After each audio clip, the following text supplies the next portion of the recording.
All right, thanks everybody. Welcome to a special meeting of council here Monday, July 6th. We will be live streaming this, recall that. We're starting at 6:30. I'm hoping people all remember that tonight. We continue to try to use the Teams software for this, and occasionally we do have disruptions. Lights go out on for wherever you're at. Please bear with us, and once again, if there is, it automatically tries to bring you back, but you may have to, if you're kicked out, connect back in again. What we will start with is a roll call, just to be sure that we have all our individuals, council, and staff here, and then we will call the meeting to order after that. So if I could go through the roll call. Mr. Kelly Spurls, are you here? I am, Your Worship. Thank you. Thank you. Todd Cole is not present. Matt Pride. Yes, I'm here, Your Worship. Thank you. Thank you. Fire Chief Bowser. Yes, I'm here, Your Worship. Thank you. Assistant Treasurer Elizabeth Hartling. Thank you, Your Worship. I am here.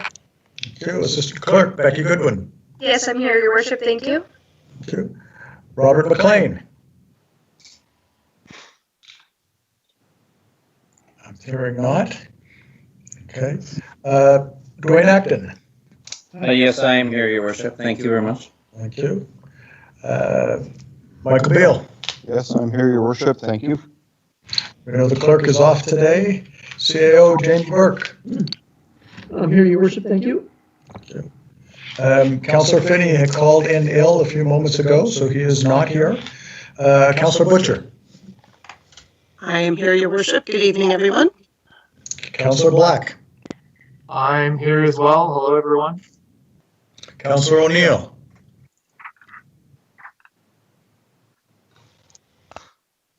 Councillor O'Neill, is she showing on the list? She is not, Your Worship. Okay. We will see if she calls in. At the moment, she's not here. Councillor Evans?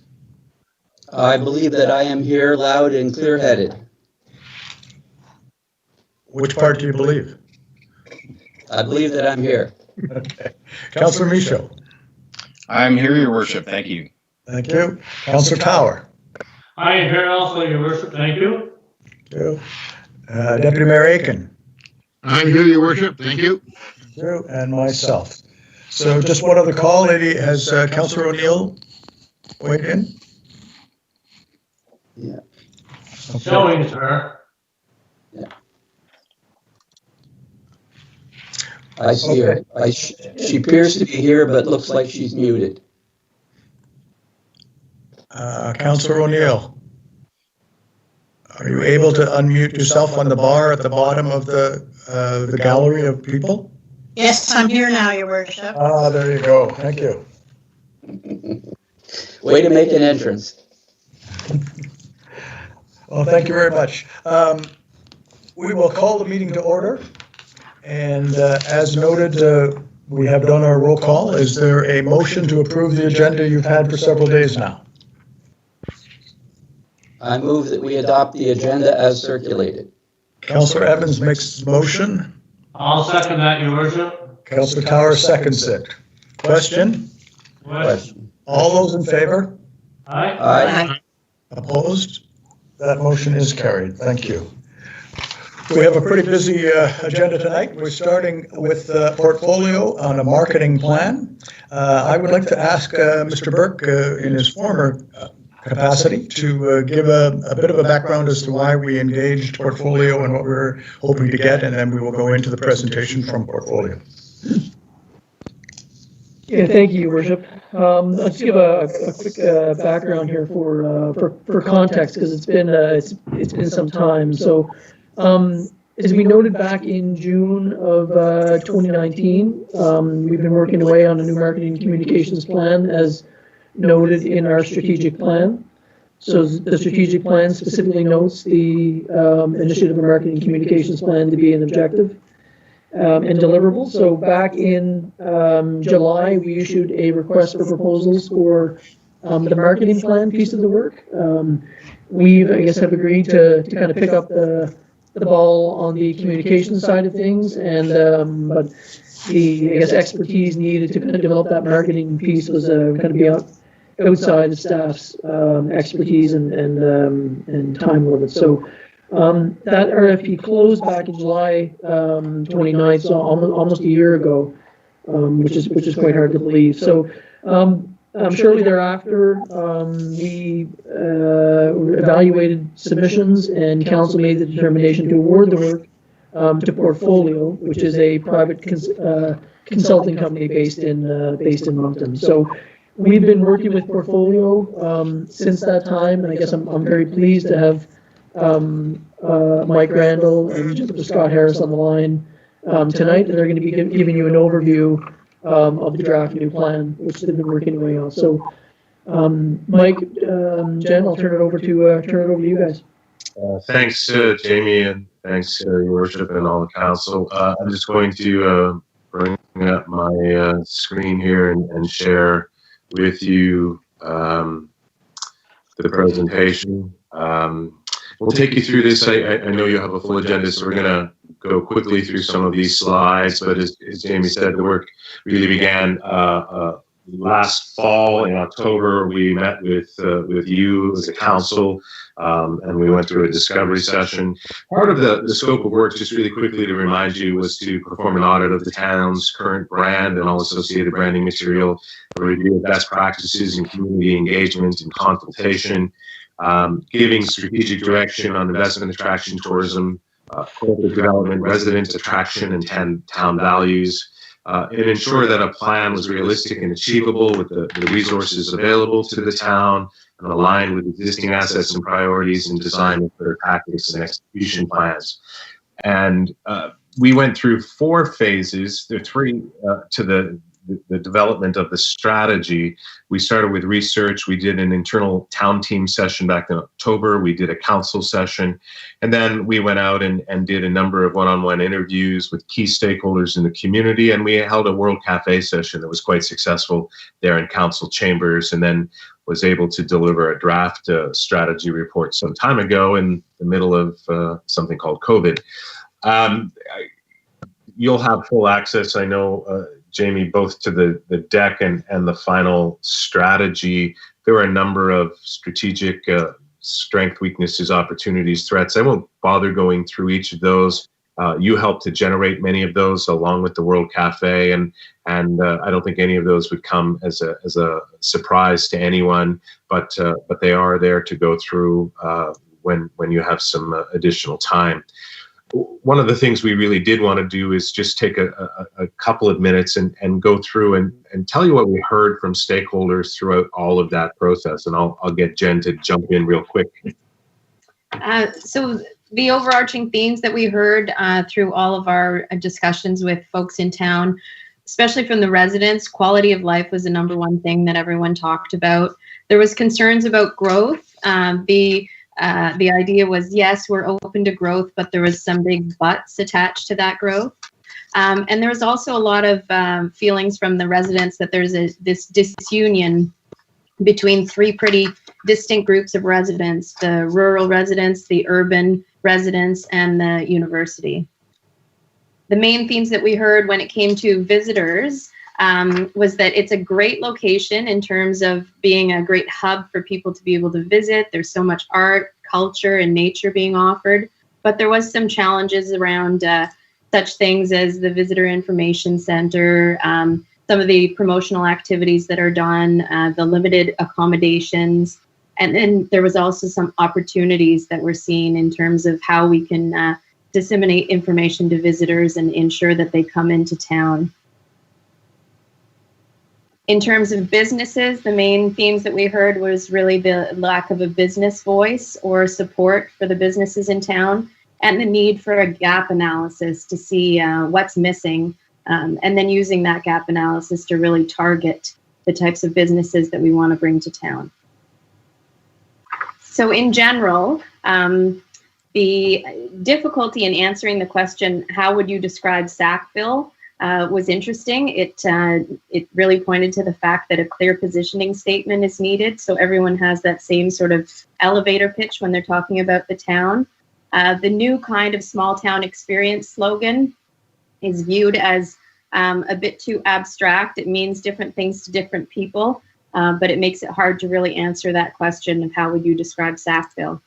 There was also the overarching idea that the website, although beautiful and has lots of great information on it, is really resident focused, and social media is very event focused, and there's a overall lack of PR for the town.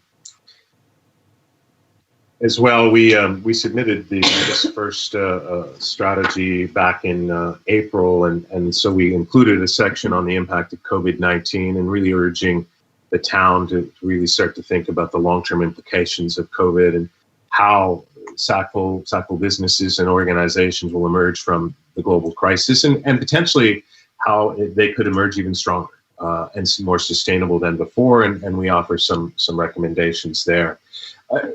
Very quickly, a review of the marketing material audit. We went back and looked at material over the last decade and really looked at all of the communication and marketing material that the town has put out. And while beautiful, there were some inconsistencies. And one of the biggest factors we think is that it was hard to determine the focused audience and the clear audience for each of those materials, and whether or not the material was there to educate and inform, attract a business, attract resident.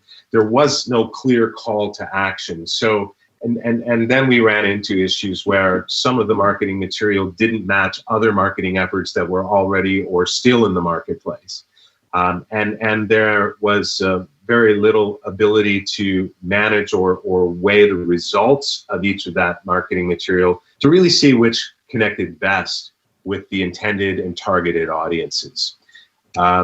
We made a number of recommendations around the use of marketing material, and target marketing material is, and you'll see a theme throughout all of this strategy, and the ability to target better depending on the activity we're trying to do. Are we trying to attract visitors, attract residents, or attract businesses? And to ask yourselves some questions with every piece of material. Why are we advertising or initiating? Who's the intended audience? What's the intended call to action? And then build in a performance measurement piece, a metrics piece on how did that material perform.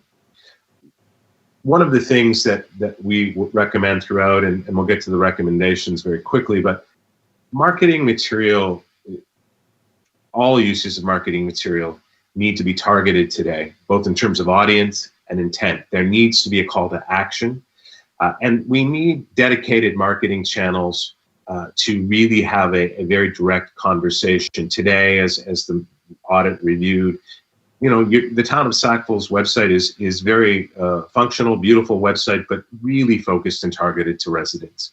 And that's great on the business of the town. But when it comes to tourist attraction, resident attraction, investment attraction, we need to have a more dedicated and direct conversation with potential audiences and those that may be moving to or investing in the town of Sackville. And so we recommend the investment in and the development of some other digital sites, including Visit Sackville, Invest in Sackville, or Move to Sackville.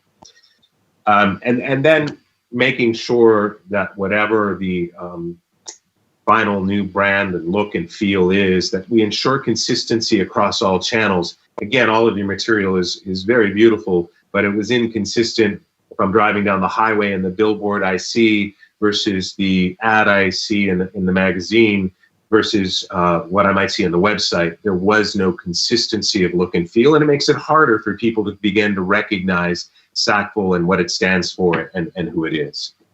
And the other thing we need to do is we really do need to build in measurement into each of those campaigns, so we have better insights into what's working, what needs to be changed, and that's a lot easier through metrics on social and digital, but there are ways to really build that in, and we've made some of those recommendations in the strategy. But it's really key to be able to measure, otherwise we're kind of working in the dark and not sure what's actually attracting those target audiences that we're looking for.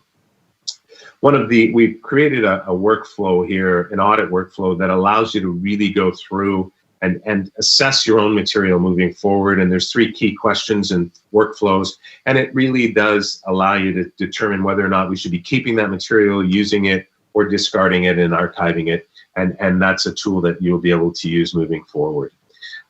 The other thing we did is we did a very extensive environmental scan and looked at other communities around North America in terms of those that were really successfully telling their story, that were successfully attracting residents, visitors, and investors, and how they were able to achieve that success and see what lessons we could learn in bringing those to the town of Sackville. And some of the things that were key. Successful marketing communities have identified those key things that people you're hoping to attract can't get or do closer to where they live or where they're located now. What does Sackville offer those target audiences that they can't get closer to than we are? Highlight what makes a trip, a visit, a move to the town special and worthwhile, trying to be something to everybody, trying to be generic enough that we attract everybody is actually attracting no one, and we need to be more targeted and be very specific and very targeted in terms of what the town of Sackville can offer.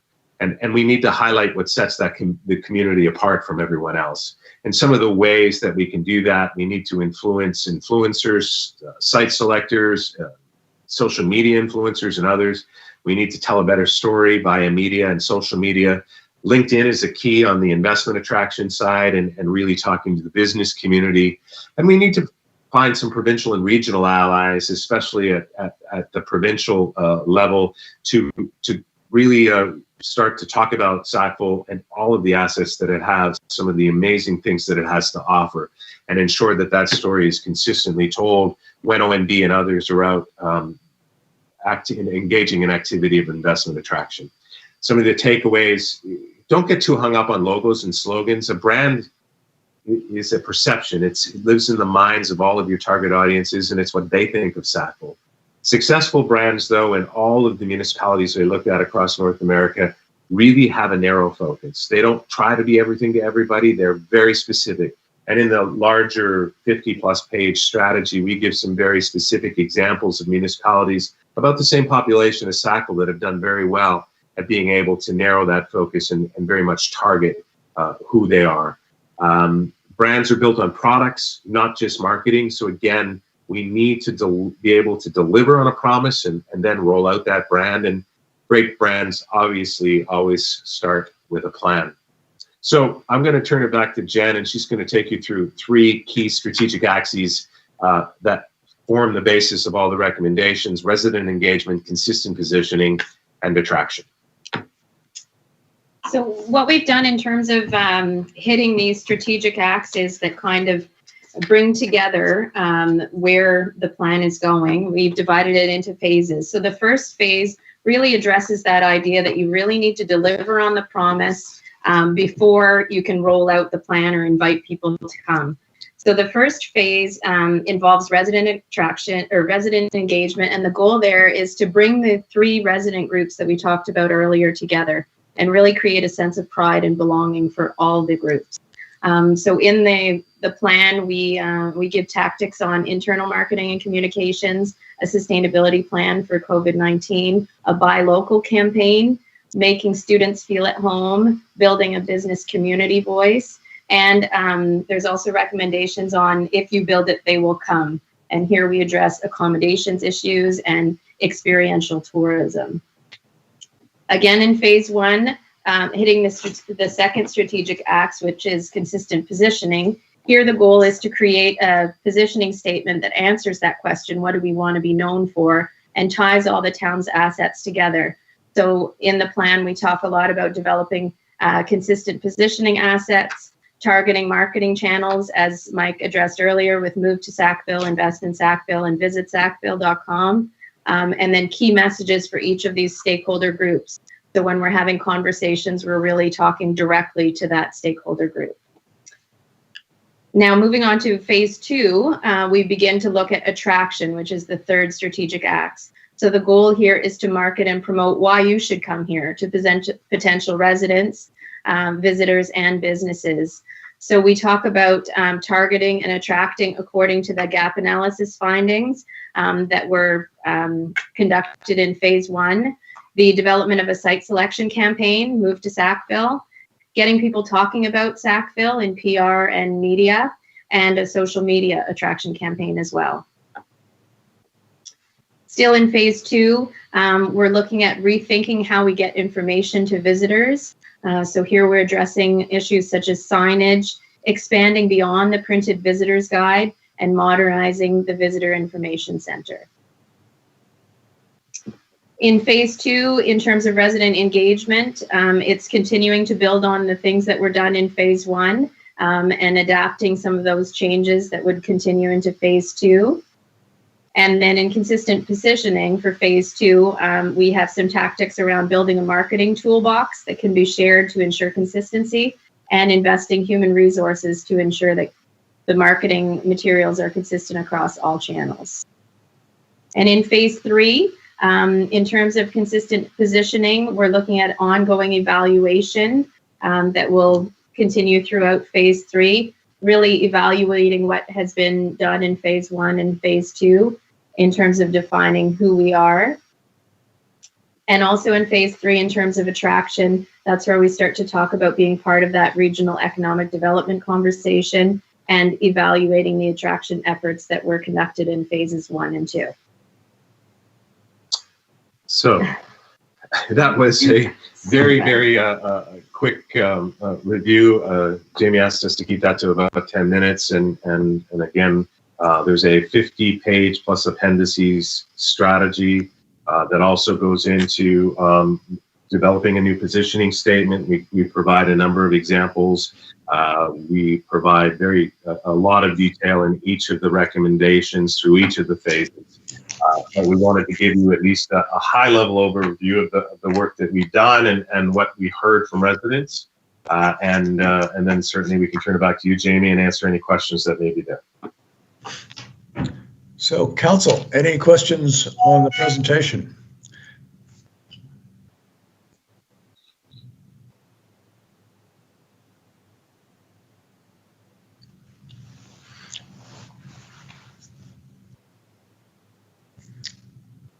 I'm not seeing any hands up or any suggestion. No questions on it. Any comments on it, folks?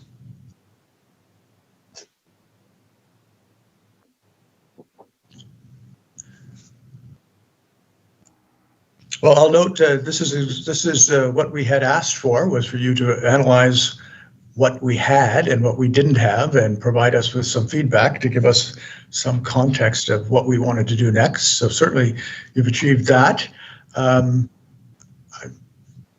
Did I see a hand pop up on council? No? Sorry. So I thank you for that. Mr. Burke, is there anything you'd like to say? Not hearing much from council. Yeah, thank you, Your Worship. I think it's as Mike and Jen alluded to. It's this is something we asked for. I guess we recognized early on in the process that there were some inconsistencies in our material over the years, and that's why we asked them to kind of turn things upside down for us. So we're really happy to have this marketing plan developed. As Mike said, it's a large document, 55 pages. So I think council will need to take a bit of time and spend some time with that, and then look to come back with a motion to formally adopt the strategy and give staff some direction then on implementation. If I might, Jamie, just as a conclusion, Sackville, and I think we've spoken to most of you, Sackville is an important part of both of Jen and I's lives, but it more than that, it's a town with so much opportunity, and one of the things we really were able to determine through the stakeholder engagement, through the discovery, the World Cafe, the research is there's so much to offer, and maybe that's why it's been a challenge in many ways to just narrow down that focus. But we really do believe that you're on the right track. This strategy, I think, will be a nice blueprint for you and the team to be able to continue to refine those messages, to better target those messages, and to really achieve the results that you're looking for to grow Sackville in a sustainable and progressive way, to position the town the way you want it positioned, to attract the residents that you want to attract, and to highlight the assets that the town has that really are world-class and can attract people from all over the world. So we congratulate you on the work that you've done, and certainly we hope that this will provide you with that blueprint to move forward. That's great. Great. So I want to thank you, Jennifer and Mike. Sean, did you wanted to pop in there? Go right ahead. Yeah. Councilor Michaud? Thank you, Your Worship. I look forward to kind of digging into this a little bit further here and seeing the entire document. A lot of good components, and I think there's a lot of information. That high above kind of look here is just kind of touching some pieces, and for me to kind of come up with questions at this point in time, it's pretty hard just looking at those kind of highlights. I'm really looking forward to kind of getting into the meat of it here and just seeing what we might be able to do in regards to an action plan to kind of start bringing some of this together, because there's some important work that we've done here and some things that I noticed right off the fact that we might not have been hitting the mark on. So looking forward to this challenge. And we're always available, council and councilors, to answer any questions as you dig into that report. And if you have questions that pop up, we're certainly always available to answer those. And I just want to say that in the 4+ years that I've been kind of marketing the town itself, I've found exactly that someone wanted to know about why should Camtran come here and why did they? And there wasn't a playbook to take out. You had to know where they were interested, what they were interested in, what their families were interested in, and be able to speak to those topics. And similar with, I met a guy who came through here on 3 a.m. after the borders opened because he was thinking of retiring here, but he couldn't put his finger on why. And I happened to see him outside of Tim Hortons, and we had a 20-40 minute conversation. Same sort of thing, kind of walking through. Oh, are you aware of this? Oh, are you aware of this? Or are you aware of this? So it reflects my experience in terms of trying to market, and that would be great to have more of a playbook that we could put it together with. So thank you very much for that. Thank you. Okay, I appreciate that. So we will now move on to item number 2. Mr. Boudreau is going to speak about our audit from last year. We're going to be sharing the page, I presume. Yes. Mike, did you have something you were going to say before me? Yeah, I'll just give a quick introduction. So Andrew Boudreau, our auditor from Stevenson Partners, they've been taking on the audit for a number of years to perform the audit. So they were in during the fall of 2019 and again came in the spring of 2020, just before COVID, of course, hit. So that once that hit, though, that delayed it. We normally try to get the audit into council in May at the very latest. But of course, with COVID, that delayed everything. So we are going to be presenting tonight, and then final approval will be set for July 13th. Council has been forwarded a copy of the full audit, as well as a copy of the report on the audit from the auditors. And in the package as well, Council has seen my detailed breakdown. Because one thing to remember is that the audit is based on PSAB requirements, and our tax rate is based on a different set of requirements. So there is two things, and without stealing any of Andrew's thunder, I'll turn it over to him. Thanks, Mike. So I have 2 documents. I have this report to Town Council, which I provided to assist in discharging you of your duty in the form of as part of the audit. This document's about 7 pages long. It goes through a few areas. It goes through areas of audit scope and responsibility, how basically we are required to do the audit under Canadian auditing standards in accordance with public sector accounting standards. And we do all of our audit based on assessing risks, examining items on test bases, assessing accounting principles and significant estimates. We apply a materiality factor, which assists us in determining how much work is required to be done. The materiality factor is applied to the different funds or differently. So the operating and capital funds may have different materiality factors based on size. In the audit results section, we go through the various perceived risks that we had in the audit and what the overall results were. So we see risk in accounts receivable and revenue recognition, and there was no issues through our procedures. Same with accounts payable and expenses. Tangible capital assets and amortization, there was no issues with that, and the overall payroll expenses. So all these items were looked at on a sample basis, and no issues were found. We also look at the adequacy of the financial statement disclosure. In addition, we look at the requirements of the Province of New Brunswick Municipal Governance Act and the Municipal Capital Borrowing Act. And there's various ratios such as the debt service to budget ratio, borrowing, finance operations, total debt assessed value ratio, current year debt to assessed value, and short-term debt within capital funds. And all of these ratios were in compliance. So that is this, okay. There were no uncorrected misstatements in the financial statements, and there were no adjustments also detected during the audit. We believe we are independent of the town of Sackville. We're not aware of any relationships which may affect our professional judgment, which may reasonably thought to bear on our independence with the town. So we just have a few items remaining to complete the audit. There's certain routine audit filed documentations, the management representation letter, which we receive after council has approved the statements and the council's final approval of the statements. We did have complete cooperation during the audit, excuse me, as we normally do. Everything went well, and we're happy to provide these draft financial statements. So the financial statements of the town are now approximately where they are, 27 pages long. For numbered pages, it goes up to 25, but the first two are numbered. This is the various statements and schedules which are included. I won't go through them all in detail, but in the financial statements, the first thing I'll bring to your attention is their independent auditor's report.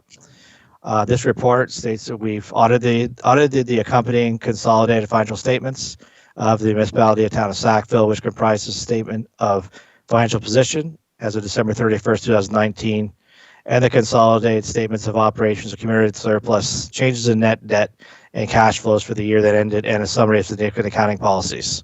So in our opinion, the statements present fairly in all material respects the financial position of the municipality of town of Sackville, December 31st, 2019, and its results of its operations and cash flows for the year and ended in accordance with Canadian public sector accounting standards. So this is a clean, unqualified audit opinion.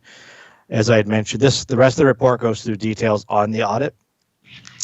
And then it will be dated once the statements are approved by town council. So this is your statement of financial position. Unlike, I think I mentioned this probably every year, but unlike a statement of financial position of any not-for-profit organizations or a balance sheet of a regular organized for-profit organization, this statement doesn't actually balance anything anymore.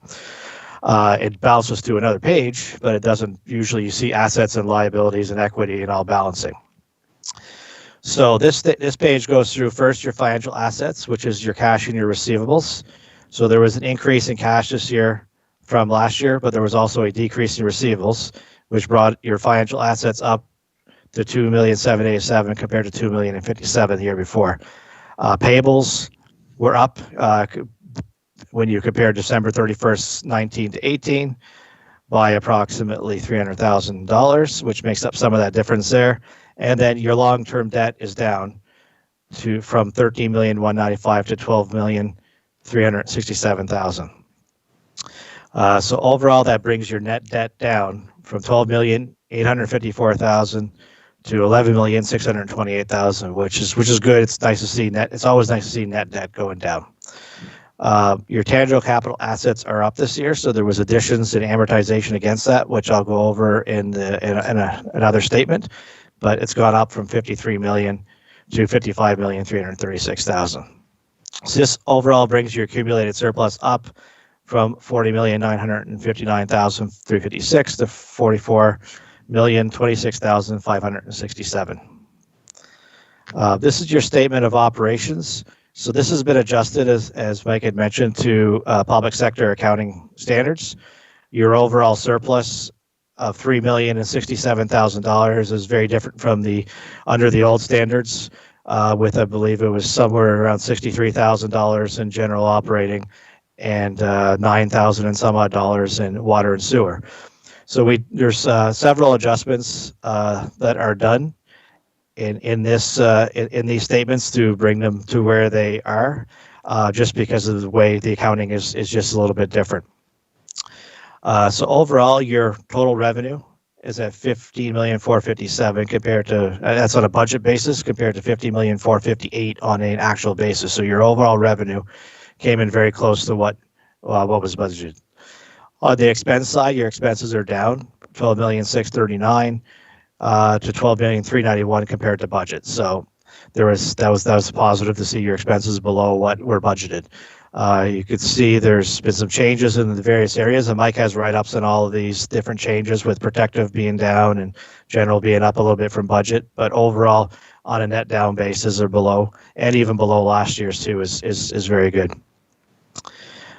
Okay, flip forward a couple of pages to the statement of cash flows. This goes through your cash flow, and I guess there's just a couple items I wanted to talk about on this statement instead of going through the whole thing. Overall, you had $4,552,000 of additions to tangible capital assets. There's a lot of that. It's right now in assets in process that we're still they're still not complete. And then you had $2,553,000 in tangible capital asset amortization. So that's really the change in your tangible capital assets are up.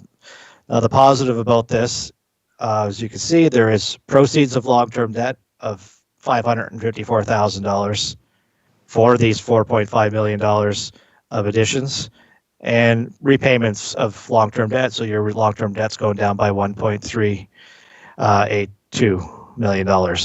So overall, debt went down by, after you getting the new debt and payment, your debt's down by $828,000, even though you did have additions of $4,552,000. Part of this was dealt with by taking some money out of the reserve fund, so you didn't have to borrow in the general fund, and there was a bit of the borrowing, I believe, was in the water and sewer fund. The rest of the statements, there's a bunch of notes to the financial statements. So we go through significant accounting policies. So this goes through the town's various accounting policies. There's a few pages of this.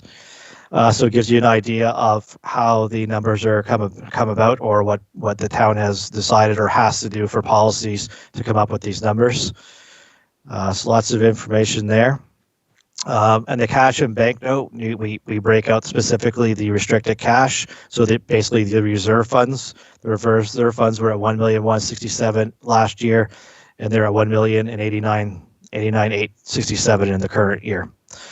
With the overall cash position being up because there was a bank indebtedness last year, and this year there's overall between all the funds, there's $496,000 of cash on hand. There's some details in the receivables and payables in here. Then there's our debenture, our long-term debt note. So it details all your various debentures and interest rates and your expected principal payments over the next 5 years. Going further down, this is your tangible capital asset schedule. As I'd mentioned, assets under construction this year, there's $2,784,000 at the end of this year. And from my understanding, that project is going to be finished in the next year or so. So that will clear out down to a lower number going forward. This note deals with short-term borrowing compliance, and as I mentioned, the municipal ratios. So it's just detailing that everything is in compliance. And then I'll flip you down to, this is all detail on all the various expenses and income on the statement of income in here. And this one here, this is the regulatory requirements. So as I was mentioning, we've got it broken down between all the various funds. And as Mike had mentioned, on dealing with tax rates and everything else, the two funds we're looking at is the general operating fund and the water and sewer fund. So it takes all of the income and expenses for the various funds that we had for $3,067,211, and it gives you a reconciliation backwards to the numbers you're normally used to looking at. So the $63,677 in general operating, and the $9,109 in the water and sewer. So it's just the various transfers and items that end up being expenses under the old accounting standards or the municipal accounting standards, but aren't under public sector accounting standards. There's also the statement of reserve funds. So this gives you an idea of where your cash is in your reserve funds. And now there's information about the principal amounts and interest rates associated with those various individual savings accounts in the reserve funds noted above. And there's also reconciliation of your budget. So as you can see, your operating budget was balanced at 0, but we do some adjustments for public sector accounting standards to come down to the other budget of $2,817,000. I don't see if there's anything else I want to talk about.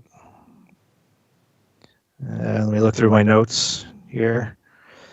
So no, I don't think there's anything else particular. Like I mentioned, overall the audit went well. There was no unadjusted differences or adjustments that were required, other than these items on the page to bring it to public sector accounting standards, which is standard to do overall. Is there any particular questions on these statements? Andrew, I'll just add to that as well, Yep. Mike again. Yep. Just that, so the surpluses in general operating and water sewer operating of little over 63 and 9,000, of course, those will get recorded as revenues in 2021 budget process, as we can't carry deficits or surpluses within our funds. Any surpluses get recorded as revenue, and any deficits get recorded as expenses in the second year. The other statement I'll make is on the capital assets. So as everybody knows, Lawrence Street Phase 2 was a huge project that went through in 2019. The final expenses for that happened in the spring of 2020. With the final bills being paid, the final claim submissions being submitted. So that is why that project is the biggest portion of the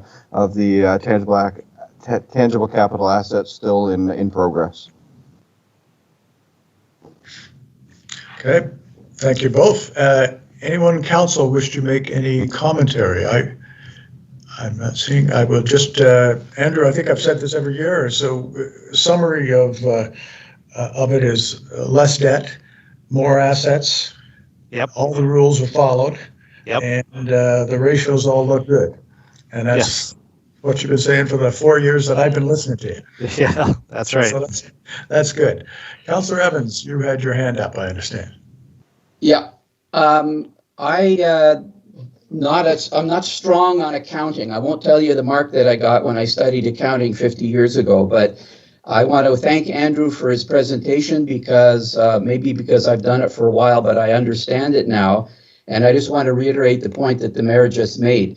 We have a whole lot of new assets in terms of the infrastructure that we built this year, and yet our net debt position is down.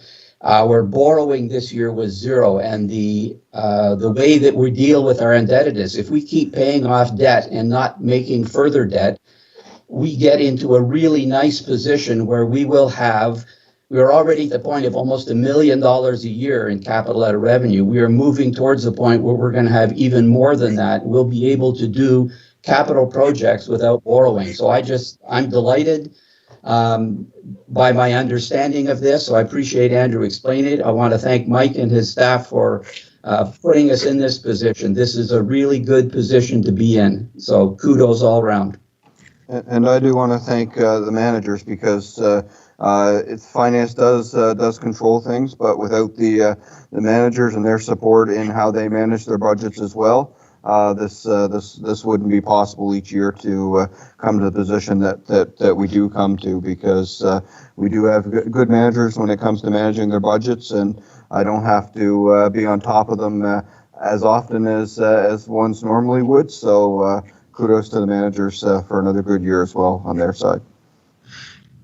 Andrew, I have another question for you. I know that you're comparing public sector accounting, which only started a few years ago, to the traditional municipal reporting process, and you've done that for all 4 years or 5 years, I think now.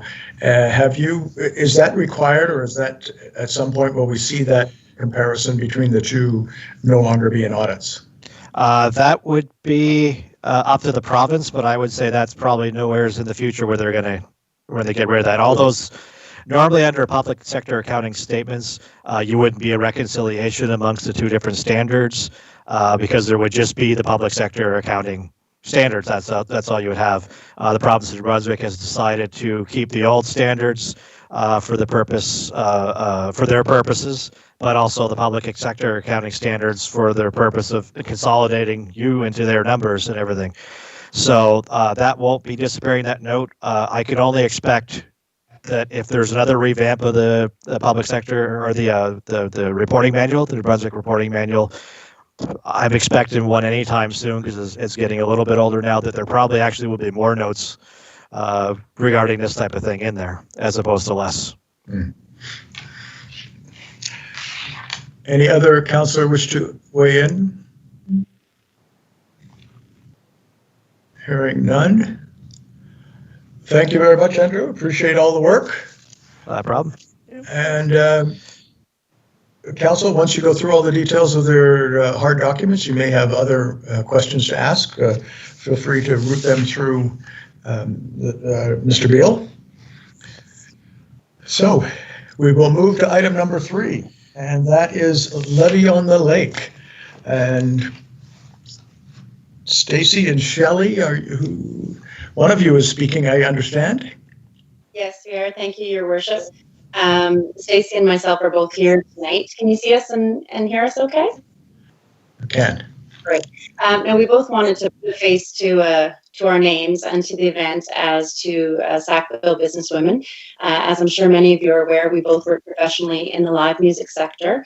And this time of year, we're usually traveling somewhere. Not that Sackville isn't a fun place to be. We love living here. But generally, we ply our trade and work outside of sometimes even the country. So last summer it was Australia.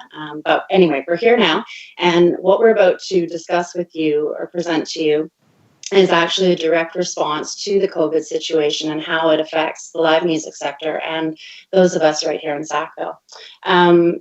Council received our operational plan earlier today, and management had a chance to review it over the last few weeks. Tonight, our presentation is specifically on support from the town and council and what that may look like and how to address that need. So while we are happy to address any of the operational and safety plans that we have, and there are many because this is an unprecedented time to try to do something like this, we would ask if council is able to route that to us directly, either through Facebook Messenger or the website, or personal emails or even phone calls. We will respond to immediately. But tonight we're hoping council will ask us questions that are directly related to the presentation. If not, if you've got a burning question, we'll happily answer it, but we just wanted to save time for council. So without further ado, we're going to share our screen and just run through Levy on the Lake really quickly. It has been a very quick turnaround on this particular project, and hopefully everyone can see the opening screen, our happy little beaver paddling in Silver Lake. Can everyone see that? Okay. Oh, it's up there, great. Okay, so Levy on the Lake, as you know, is happening July the 18th. It is an event that Stacey Reed and myself created while overlooking where we are right now, sitting on Mount View, overlooking Silver Lake.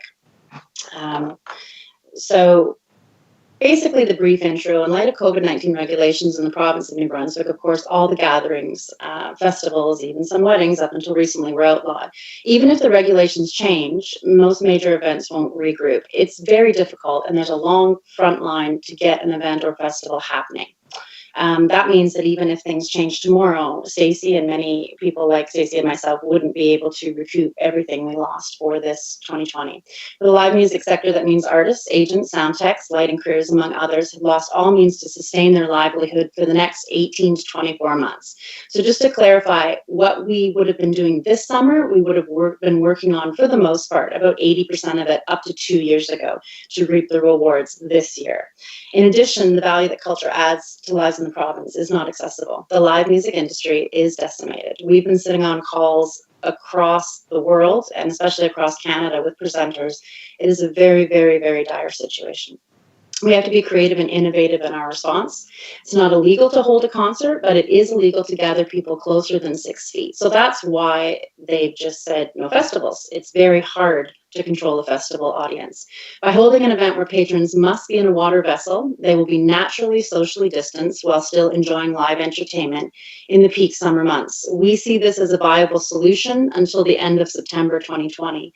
This event, Levy on the Lake, will occur in other municipalities and under different branding than what's happening in Sackville through our company. So right now we are in negotiations with 2 other New Brunswick communities who have lakes and rivers.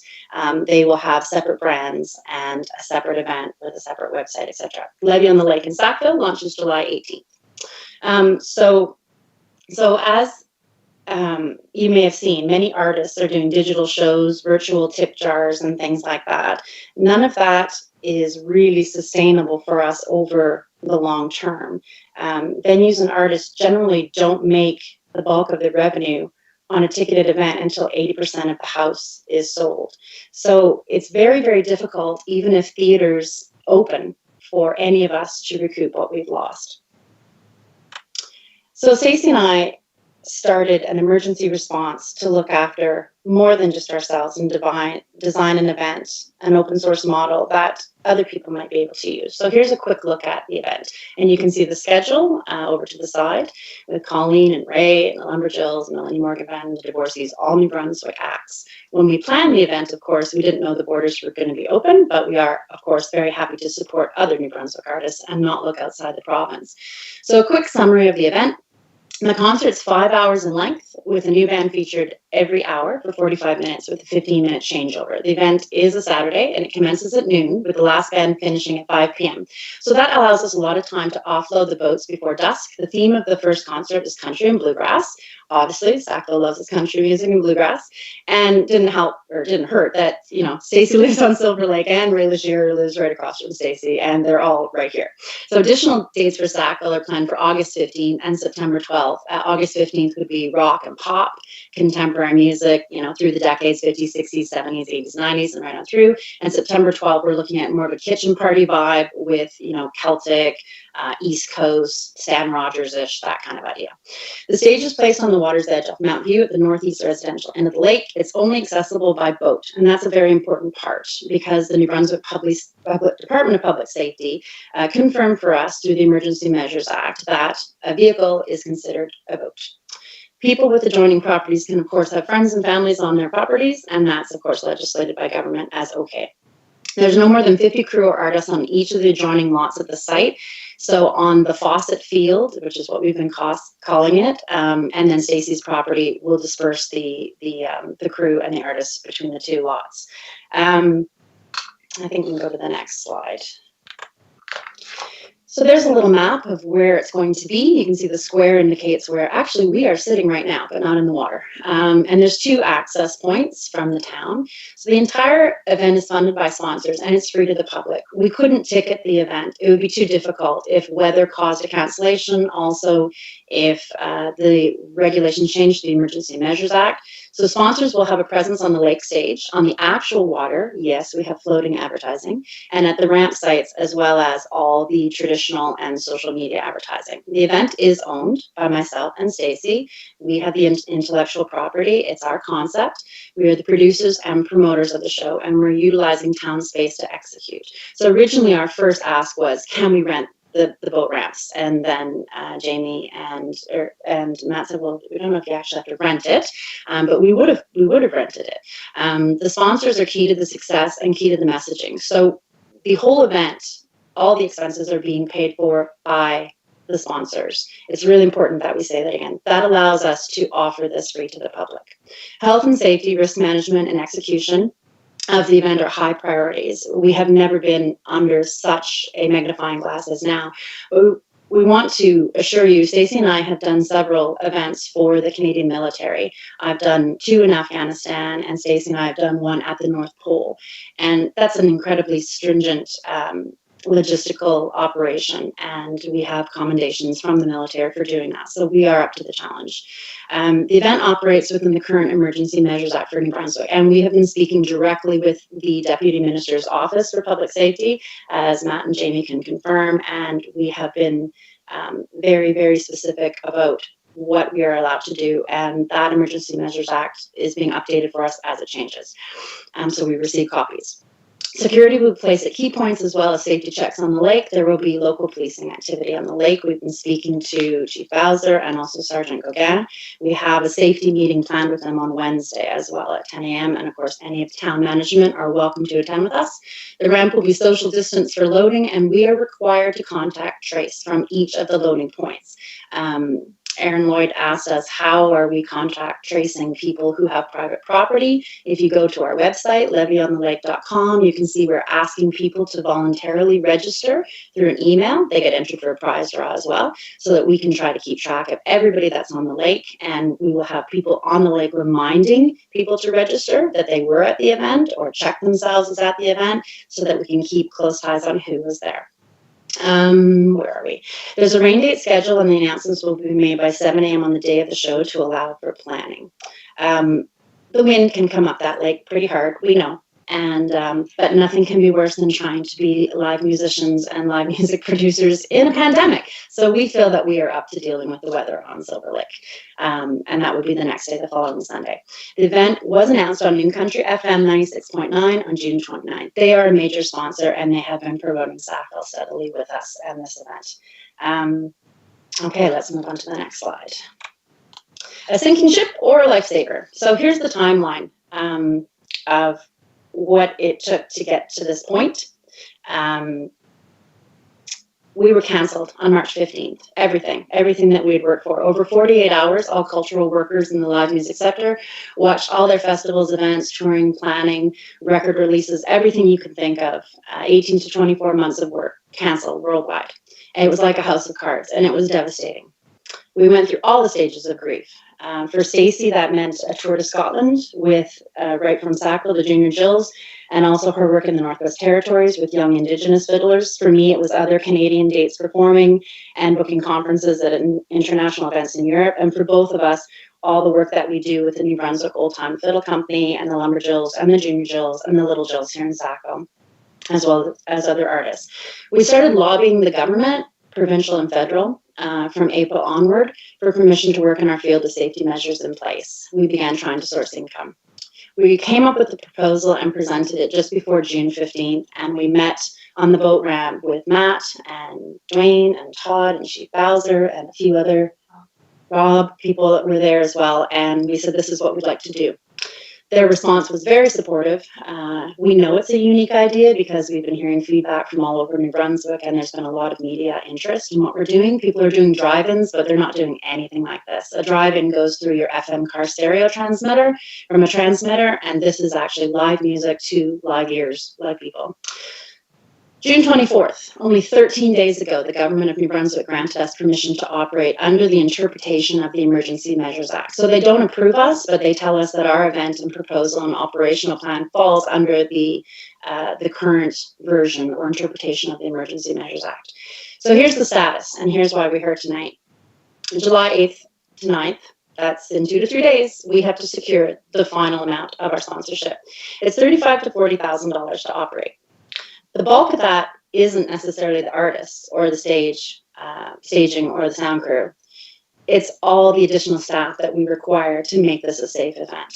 Any theater or public space that is trying to do live music, the budgets will go up exponentially because what is required and the instruction and the signage and the PPE and the extra toilets and the people to clean the toilets, it all goes up. So normally an event like this would probably be 15, maybe to 20 with the bulk of it going to the artists. We're also making sure that we pay these artists fair market wage. Over the summer, it'll be 15 bands that aren't going to see a paycheck anywhere else.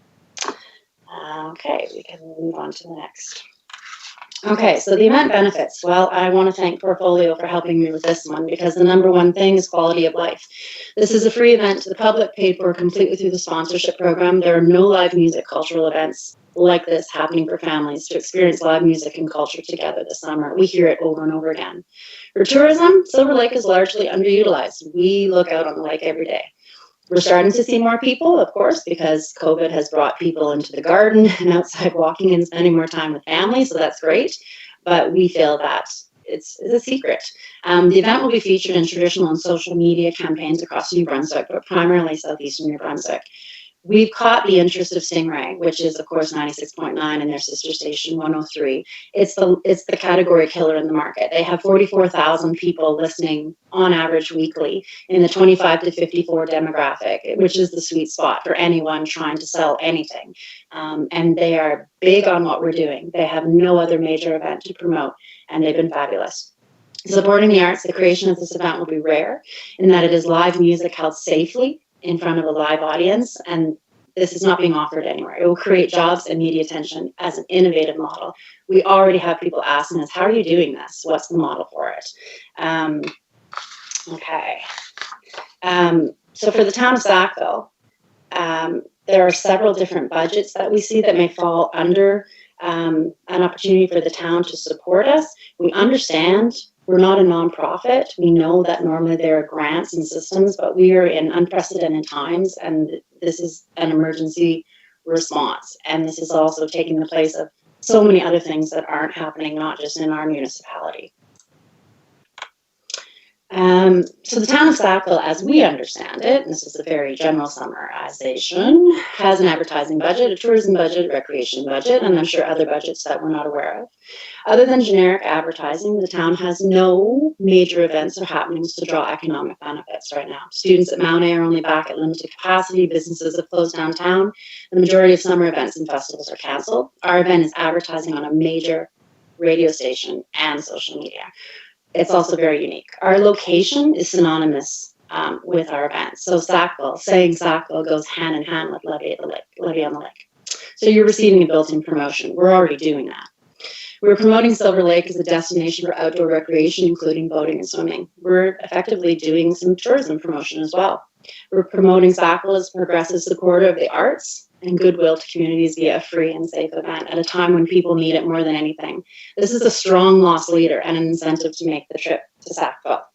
And the recreation budget, with all the festivals and events normally supported here, we're hoping that there's room to support this free public event at this time. It's also very family oriented. We're promoting an activity that, while cultural, is also exercise, family time, mental health, support, and it's green. People are paddling. We're employing people in our community and providing a strong youth leadership opportunity for our teens.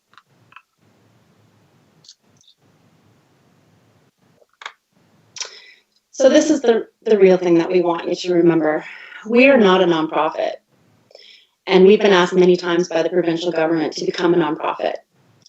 We don't believe that we should have to do that. We are a cooperative of live music professionals trying to save our year of work and our livelihoods. We ask the town of Sackville to support us by reallocating funds for services that are not being supplied this year in advertising, entertainment, and cultural experiences. We are able to fill the substantial void in the marketplace, in the cultural space, and provide a measurable benefit to our community and the surrounding communities. We are not an emerging festival. And we've often been asked that too, saying, you can't get funding, you're an emerging festival. We're an emergency response to COVID, and we're asking for emergency measure funding for demonstrated and measurable benefit to the community. The loss of cultural activities in our community, the loss of traffic to our community for cultural events with economic impact, the affected mental health of our community, diminished celebrations via the arts, the loss of employment for those of us in the community in the cultural sector, the lack of inspiration for our youth this summer to build succession plan in the arts. We're employing approximately 50 people from our community, both directly and indirectly, and over 100 people directly and indirectly in the province of New Brunswick. So we will have a real impact, from text to lighting, sound, people that are doing our signage, people that are helping print the t-shirts. It just goes on and on and on, and that will roll out. So I'm trying to go through this quickly. Oh, look, there's us. If you want to know who we are, and this is what we do, we've done this for a very long time. Stacey and I have traveled the world producing shows both separately and together, and we are excited To do this here in Sackville, we have pulled it together in a very short period of time. It is a professional operation. This is what we do, just not normally here. And I think we have one. So this is, we announced Monday, June 29th. It's been communication and education. Forward from that, the advertising has started on New Country. It will heavy up very quickly, but we put a little bit of a stall on it because of the next thing that we're going to ask, and the execution of the event is July 18th. Okay, so basically, as musicians, we're asked countless times to donate, to raise funds to help, whether it's Relay for Life or Run for the Cure. And at this point in time, we need help. We submitted our sponsorship package with our different levels of 1,000, 2,000, 5,000, 10,000, 20,000, originally to Mr. Pride, and we were told no. Oh, can you hear us? Okay. Because we are not a nonprofit. And again, we understand that. But the benefits that we're able to provide to our community as service providers, which the town does hire, we feel has real value. We also know that what we've been able to put together in such a short period of time with such a measurable impact to our community is large and quick. So we're hoping that the town will reconsider, and under one of those budgets that we've mentioned, find a way to join us as the motorboat sponsor category. And we can resend that sponsorship package, or Mr. Pride, I'm sure, will be happy to send it around to the town. We're asking the town to sponsor us for $5,000 for each of the events, the 3 events, for a total of $15,000. We've been given snow fencing and the use of the boat ramps and some other amenities through the Department of Public Works that we would say would be about $1,000 in kind. So each of these asks would actually be a $4,000 receivable to that level of sponsorship. And here's the catch. We would really love to know this by tomorrow if possible. I know it's quick, but if you saw the timeline and you know what we pulled together in such a short period of time, you understand why it's incredibly important, especially for the town, to get the further benefits of sponsorship on the t-shirt, on the website, on New Country immediately, with all the other sponsors, that we just need to keep moving this forward very quickly. Thank you very, very much for your time to council and management, and Mr. Burke and Mr. Pride for being very quick in their responses to us as we roll this out, and also to yourself, Your Worship, for allowing us to present this. Any questions? Yes, any questions for that presentation?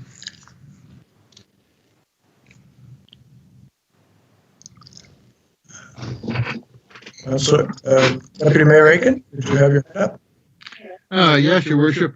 Shelley, a couple of questions. Your the budget you put 30 to 40,000, was it, or 30 to 45? Yeah. Is that for all 3 dates or per date? No, it's per date, and I'll explain why it's scalable.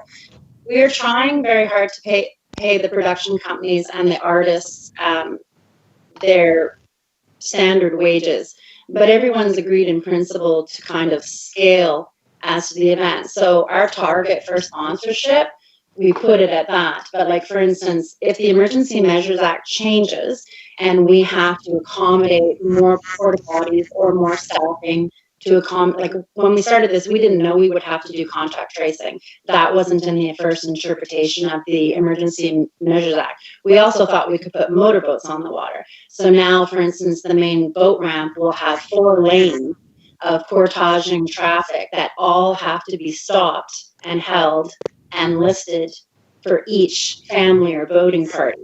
So we put more staff on to be able to get that people through quicker and safely with meeting those expectations. So that's why there's some ranges in there. We're hoping to be able to pay the service providers the wages they haven't been able to get, but not more than what they would get for playing an event like that.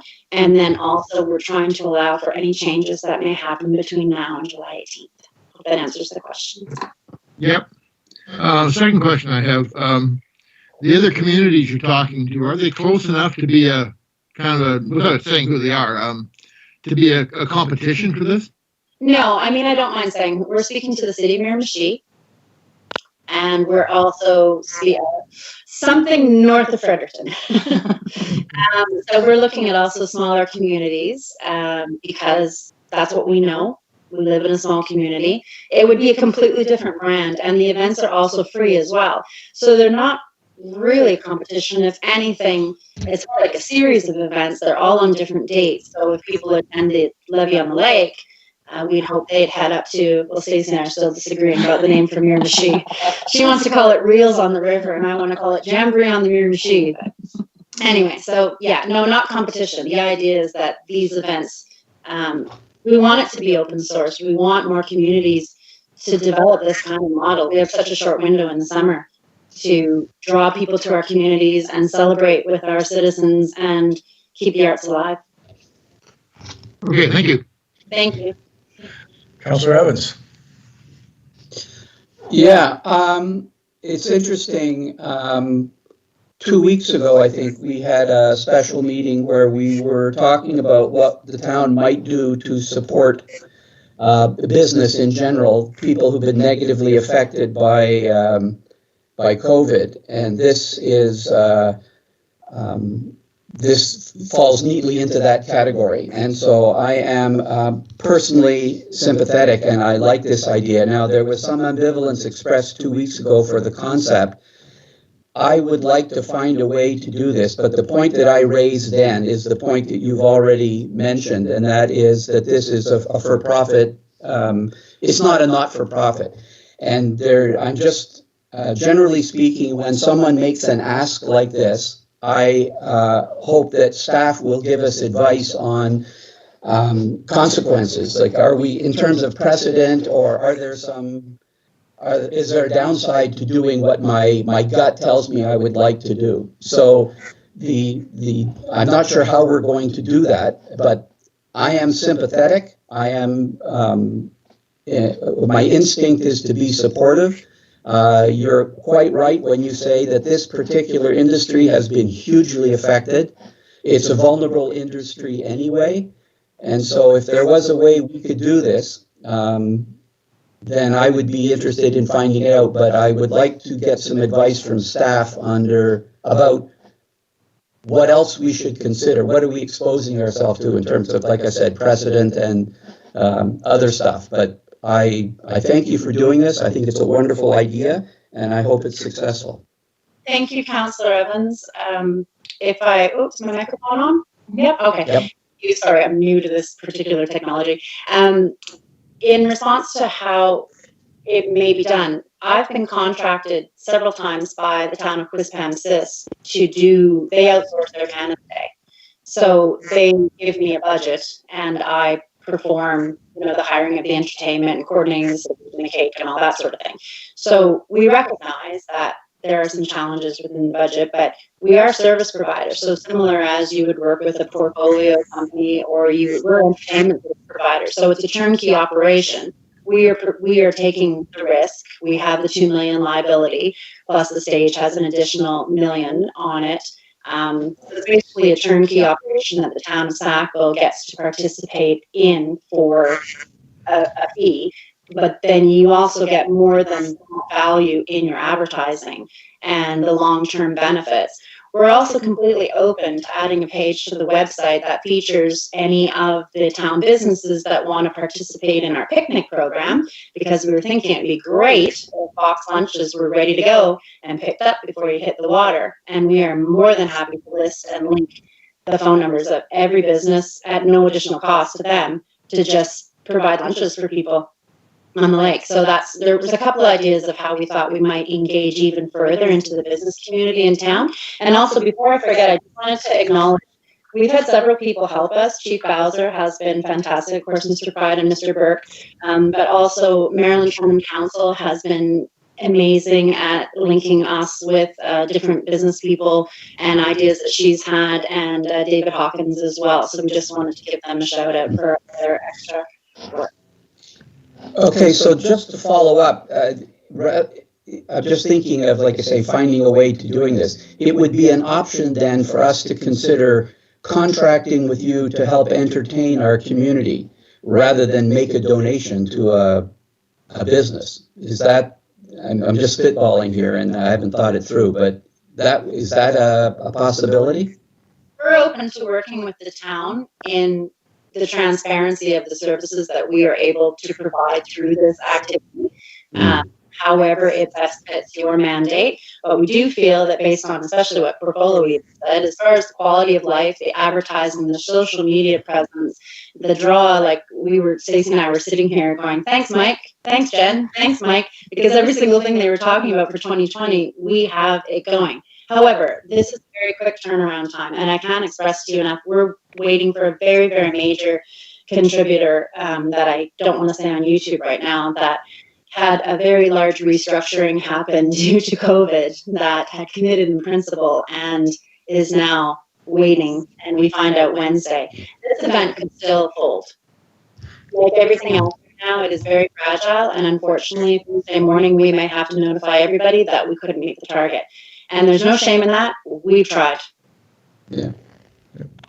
Councillor Tower. Thank you, Your Worship. One question. Can you give more background with the connection with Stingray Music?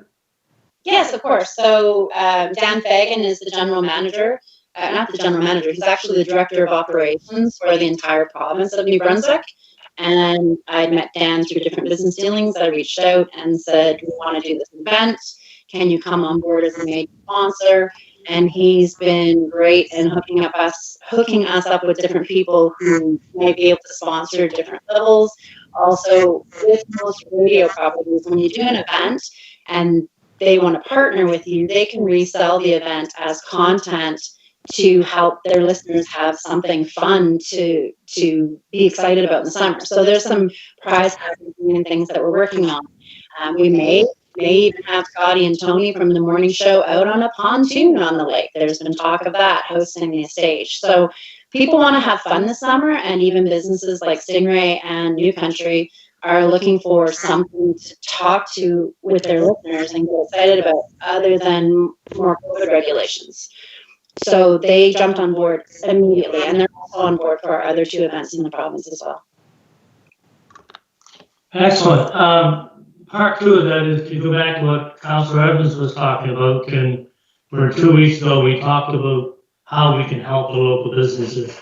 And my only comment was at that time, 'cause I think the idea is great, that we can help, especially in a situation like this, where we're helping you guys who perform the arts, which helps the people, the public, which is really good for morale and morale boosting. My only comment was that we have to know what the businesses need.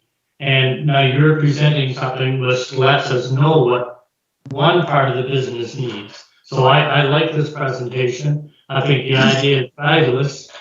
And I was thinking the same way Bill was, instead of making the donation, that we come up with saying, why don't we hire you guys to do 3 performances for us as part of your program, but to do entertain our people as an idea of looking how we could do it.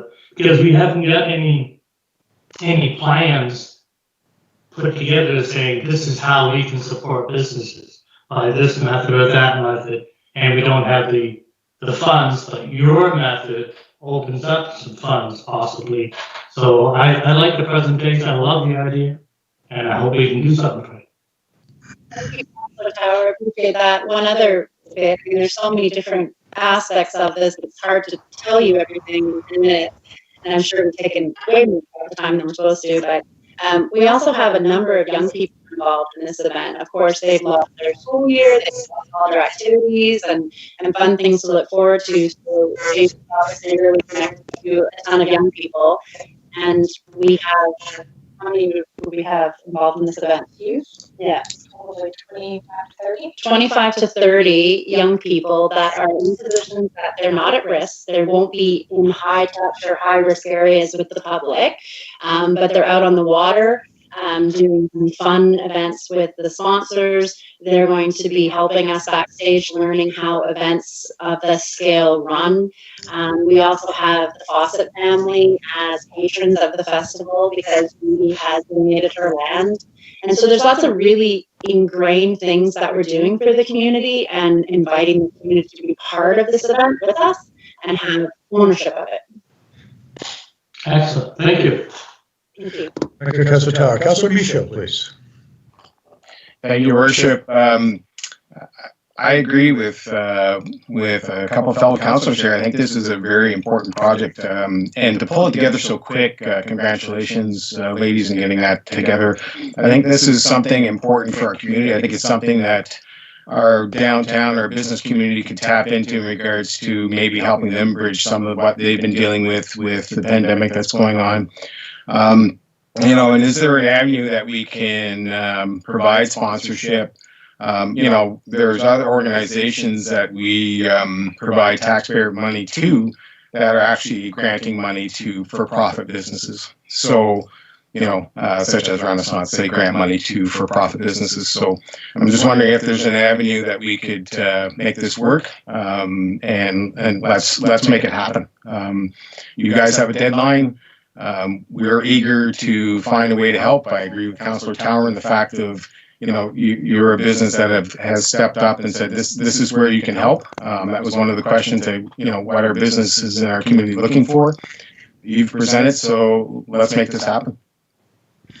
Councillor Michaud, we promise all of you, we're incredibly committed to not just everybody out in Middle Sackville, but the downtown. And if there's any way we can figure out, in addition to the box lunches, to engage as many Sackville businesses and people as possible, we will. Like we have nothing to lose. We've lost everything, and we have nothing but time right now to make this to really happen. So once we get past this financial crunch and get this first one, and of course momentum breeds momentum. Like once you have people in, and I should also say RBC committed $2,000 as of this morning, so that's great. And some of the other ones are coming through. There's lots of local businesses, but I just can't say it's to the wire. It's to the wire.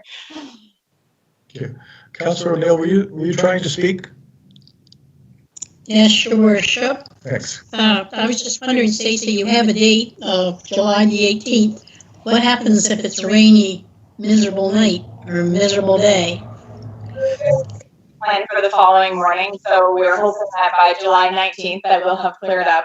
Obviously, knowing that weather in Sackville can be completely unpredictable as it is anywhere else. We're also watching the winds.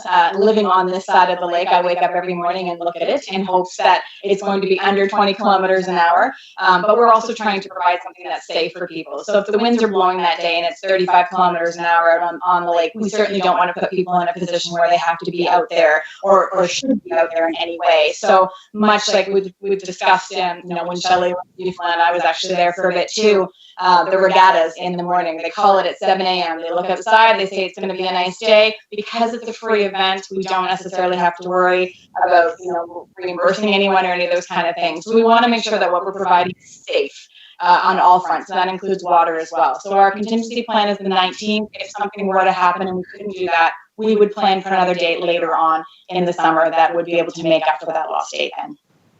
Thank you. Thank you, Councillor. Councillor Butcher, please. Thank you. Guys, this is really fabulous. It's exciting. You know, there's been so many things canceled, and I've heard over and over from people talking about all the things we're losing. Personally, I really like to hang on to the things we're gaining, but this is a big gain. One of the things when we were discussing how we could assist businesses, one of the things that we were all discussing was that we want to make sure that what we're doing is not setting a precedent as in favoritism. I love the way that you've put thought into thinking about how it can benefit other businesses in our town. I think that is key for, I think it's great, but we have to make sure that we are helping as many of our businesses as possible. So I really like that aspect of it. And it sounds like you've put a lot of thought and energy into it. It must be more stressful than planning an outdoor wedding, I'm sure. But yeah, I really hope there's a way we can make this work, because I think that our town needs this. So thank you. Thank you, Councillor Butcher. It's not to use like all the water and boating analogies we use, but a rising tide floats all boats. If we succeed at this, everybody succeeds. We all succeed. Everybody, the spin-offs for festivals, tons of economic studies done on what festivals in small towns, especially ones that stay true to who we are. And we think this festival and the fact that we will have a youth spot at the beginning of it, and then the professionals, take over, the fact that youth are involved, it stays true to who we are in Sackville. Okay, I'm going to jump in here. You've given us a real tight time frame, and there's some technical elements to the kind of decision we have to make as well, in terms of operational funds versus capital funds, and what mechanism we can use to disperse that if that's what council wants to do. It also takes us a motion before council to make that happen. So we need to have a discussion later tonight, because we still have more here to go, about all of those areas. So we're not able to give you any definitive answer at the moment, but we do have to, perhaps we can talk about that. We have to go to in camera for another matter. Maybe we should have a bit of a chat at that point about what the options are and what the factors are, and try to meet the idea. At least we can give you a yes or a no that we want to do this in the next 48 hours, but how that will happen and all of that might take a little bit longer. So our target would be to get you an answer in the time frame, but we're going to have that conversation with technical staff as well as the council. We understand. Thank you, Your Worship. And again, we understand. We're in a pandemic, so it's just what it is. Great. So yeah, thanks for lighting things up here, and that sounds like a pretty cool idea. I'm not sure I'll be out in one of those boats, but I would love to listen to that. So pontoon, very safe. And thank you. So we are going to move on. You will hear from somebody in the next 24 to 48 hours. I guarantee you that. But we do have one more presentation before we have some regular council questions coming up after that. So thank you, Shelley and sorry, Shelley and Stacy. Thank you, Worship. And we shall move on to we're only at item number 4. But Jeff, are you in the house? Yes, I'm here, Your Worship. Okay. Are you sharing? Yeah, I'm going to share my screen. Okay. So thank you, Your Worship, and councillors and staff for giving Sackville Fest the opportunity to speak tonight. Ties in well with Shelley and Stacey's presentation, so moving on with another local music festival, an established one, and I just wanted to spend some time tonight to talk about our plans for 2020 and how we're dealing with the COVID pandemic. Are you able to see my presentation screen? Yep. You should see Sackville Fest Inc. with the familiar inside of the tent that we are not allowed to do this year, of course. So a brief update on where we are for this year. Sackville Fest was entering its 15th year. We made the decision in March to cancel the usual format of the festival for 2020. The decision was made for us. Festivals were canceled by the New Brunswick government as part of the declaration of state of emergency till the end of 2020. And so we had to do a bit of scrambling to present something that would allow our artists that we had already booked to get paid, and to also provide the town of Sackville and residents and festival attendees, usual festival attendees that normally make the trip to Sackville in the summer, something to look forward to. It'll also allow us to remain in good standing with our funding partners, pay our artists, and make up in a small part for the tremendous amount of revenue that they are not going to be able to recover in 2020 due to the complete lack of revenue for touring musicians this year. So we have developed some alternate plans through spring and summer, we've included some virtual presentations, some online presentations, streaming. But there's one particular project that I would like to discuss this evening and bring you up to date on. It's a collaboration between Sackville, Struts Gallery, Fawcett Media Art Center, and Owens Art Gallery. And our plan is to stream pre-recorded video, project an image onto a building that has become very familiar to us, the large freezer building in the industrial park. All three organizations are going to present content. It'll include art installations, independent film screening, and as far as Sackville goes, a pre-recorded performance from an artist to be announced that was already booked to play the festival but cannot make the trip to New Brunswick due to the pandemic. The screen is going to be provided by the freezer facility that Terra Beata owns and constructed with Burnbrae Farms in 2018-2019. Early this spring, we connected with the owners who actually assisted us last year as well with the festival. And we asked, would it be possible to project an image on the side of this freezer building, drive-in movie style? They actually responded back to not only Sackville, but several other organizations and residents and people in town who had the same idea. Sackville is not the first organization to have this idea. There are a lot of like-minded folks that have seen this huge building in the industrial park and thought, wouldn't it be great to project some kind of image on the side of that building? So we're not the first organization to think of this idea, but hopefully we'll be the first organization, along with Struts Gallery and Owens Art Gallery, to pull something off, to pull a project off.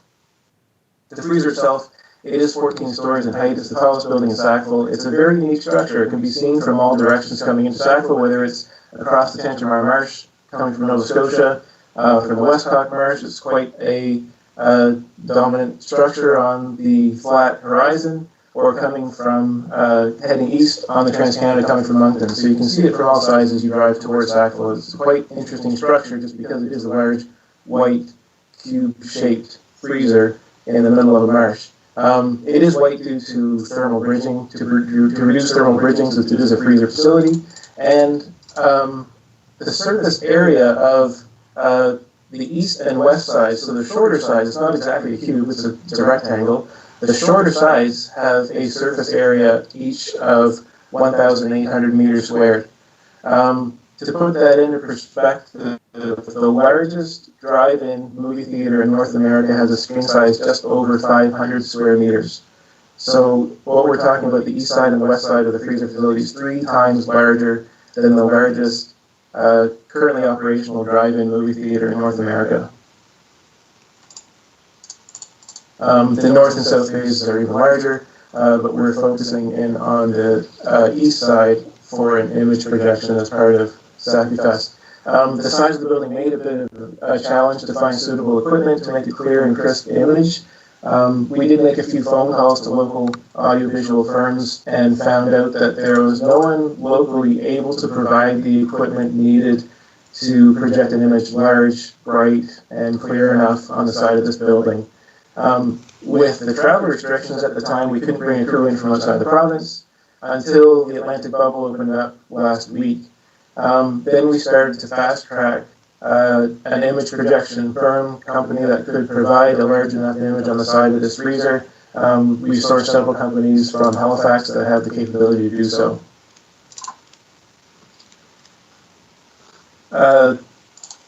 So we're developing a project that would happen the normally scheduled date for Sackville. We have planned for a project on Saturday, August 1st, with the rain date being Sunday, August 2nd. We would need to set up the night before just to make sure that the light levels are okay and the image quality is okay. And the project would take place from 9 p.m. to midnight. You have to wait till the sun sets, of course. We're focusing in on the east side of the freezer building for several reasons. It is the darkest side at sunset. Sunset's in the west, so the east side is going to be the darkest. So we don't have to wait as long for that side to become dark to project an image on the side of it. There's adequate space on the east side, both in Tara Beata's yard and the Town Public Works yard in front of the Public Works Depot. We're in close proximity to a potential power supply, which would come from the Town Public Works Depot with permission, of course. And it does give us some room to present this project in a way that is going to meet the operational requirements for COVID-19. So we are developing an operational plan using information and templates provided by the government of New Brunswick. We've been in contact with Opportunities MB, who provide guidance on those documents on what we can and cannot do. This plan is a draft at this point. It's yet to be finalized, but again, we won't get an approval that this event would happen, only that the event must take into account the operational requirements for COVID-19. So part of the operational plan includes controlled entry and exit points to avoid conflict and maintain physical distancing. We'll be doing health screening at entry points. If you've entered any businesses lately, you are familiar with the questions that are asked if they travel from outside of Atlantic Canada, if they're feeling any symptoms of COVID-19. So we'll be doing health screening at entry and exit points. We are going to maintain a record of contact info for tracing purposes using our online ticket platform. So if anybody does wish to see the event in person, they will have to RSVP using our TicketBud online ticket platform, and using that platform provide contact information for tracing purposes. We will also have the capability to collect contact information on site if somebody doesn't happen to RSVP online for the event. But we are going to be collecting information for contact tracing purposes. The use of masks will be encouraged. We'll provide it at entry if needed. And I've come up with a figure for an open space that would accommodate up to 500 people and still maintain physical distancing. But again, this project isn't intended to be, isn't intended to attract a large crowd. But the project itself is to project an image on the side of this freezer building that can be documented and recorded and for future purposes and streamed during the time of the event, so that folks do not have to be physically on site to see the project take place. For the physical distancing calculation, what I did was I took the area that I've shaded in yellow, called the controlled access area, and I'm proposing to lay out a grid with 4 meters spacing. We're all familiar with the 2 meters physical distancing that is provided in things like grocery stores and lineups.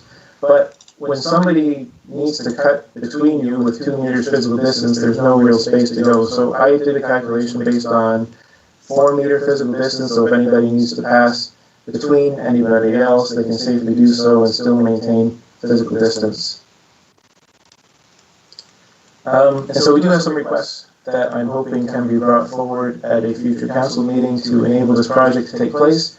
One, we will need to detour traffic. So it wouldn't be Sackville Fest weekend without a traffic detour.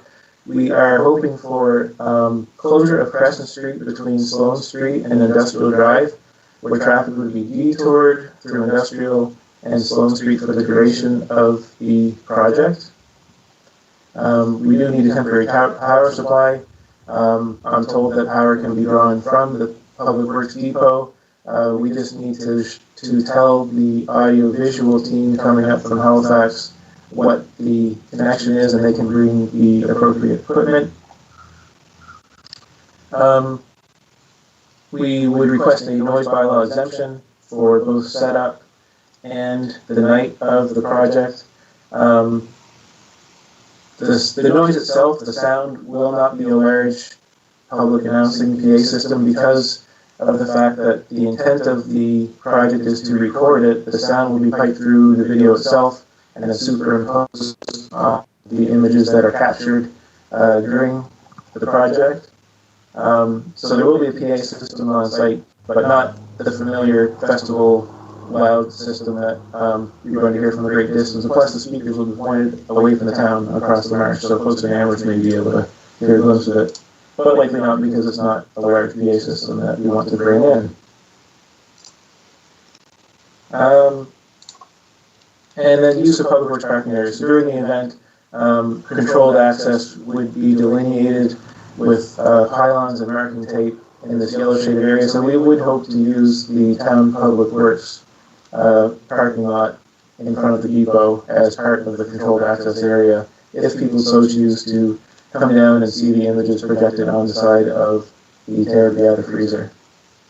The road closure, I should specify the dates. So we proposed from 6 p.m. Friday, July 31st to 8 a.m. Sunday, August 2nd.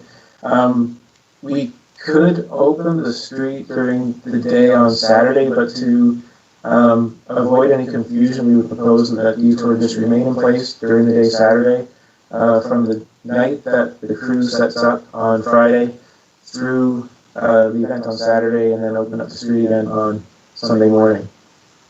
In case of inclement weather, since this isn't a ticketed event or it's not meant to be a large gathering, the dates would shift one day in case of rain. So we'd make the decision the Wednesday of the preceding week whether or not the weather looks suitable for projecting these images on the side of the freezer on Saturday, or if we have to shift it to Sunday.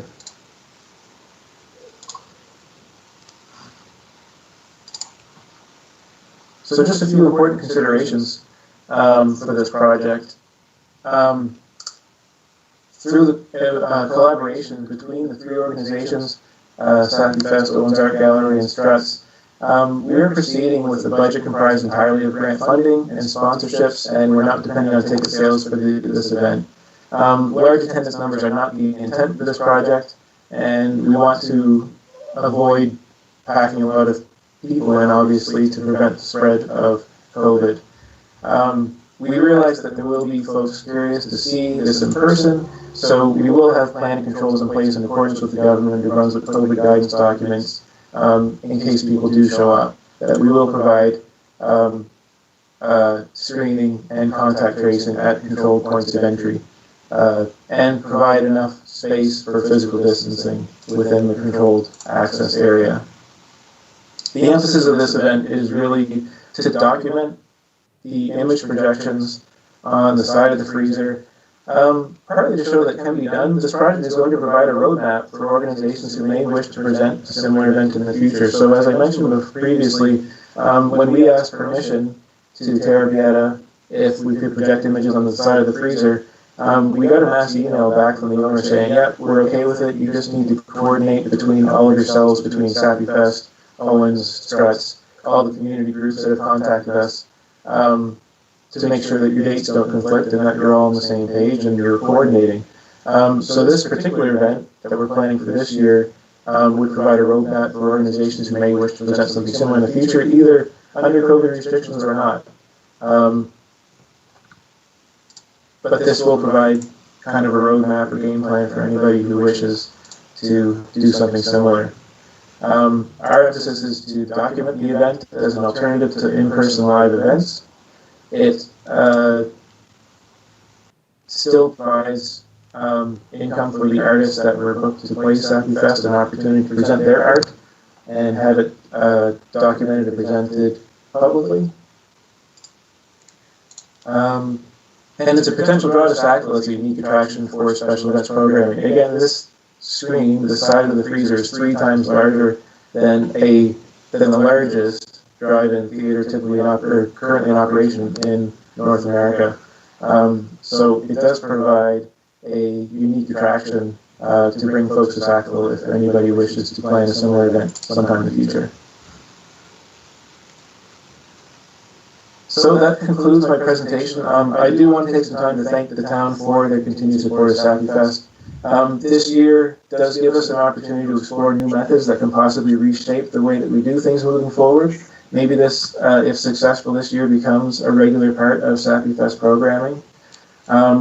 This event is going to generate media attention. Folks are going to want to, this will be exposed through the media nationwide. We're still providing a stage for independent arts on a national level. And we're looking forward to a time where we can gather together again in the same spirit of the first 14 Sappy music festivals, but we believe that we've come up with a creative way to showcase several artists in a safe and unique way that sets both Sackville and Sappy Fest apart from the crowd. Excellent. Thank you, Jeff. That concludes my presentation. I'd be pleased to take any questions. I believe, Councillor Evans, you have your hand up. Yeah. Jeff, thank you for that. I was grinning like a fool the whole time. This is something that I and a number of people have thought about, that great big space, we should project something on it.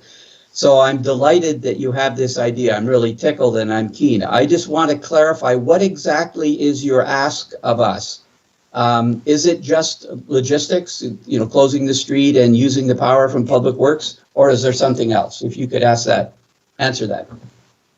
If I can go back to my request from Town of Sackville, you see that slide again? Yeah, I didn't see any money there. So this is the extent of the ask? This is the extent of the ask. We have received grant money as part of our usual application to the town, and through the typical process that we go through every fall to request funding.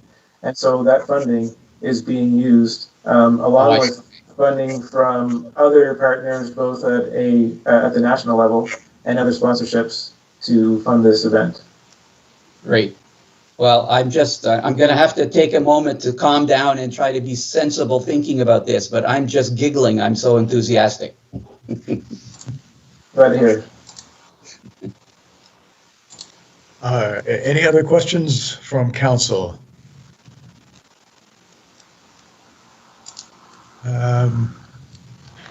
Councillor Tower, please.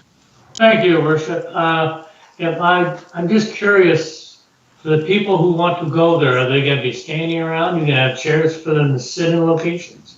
And what are you going to do to make sure people don't get too close to each other?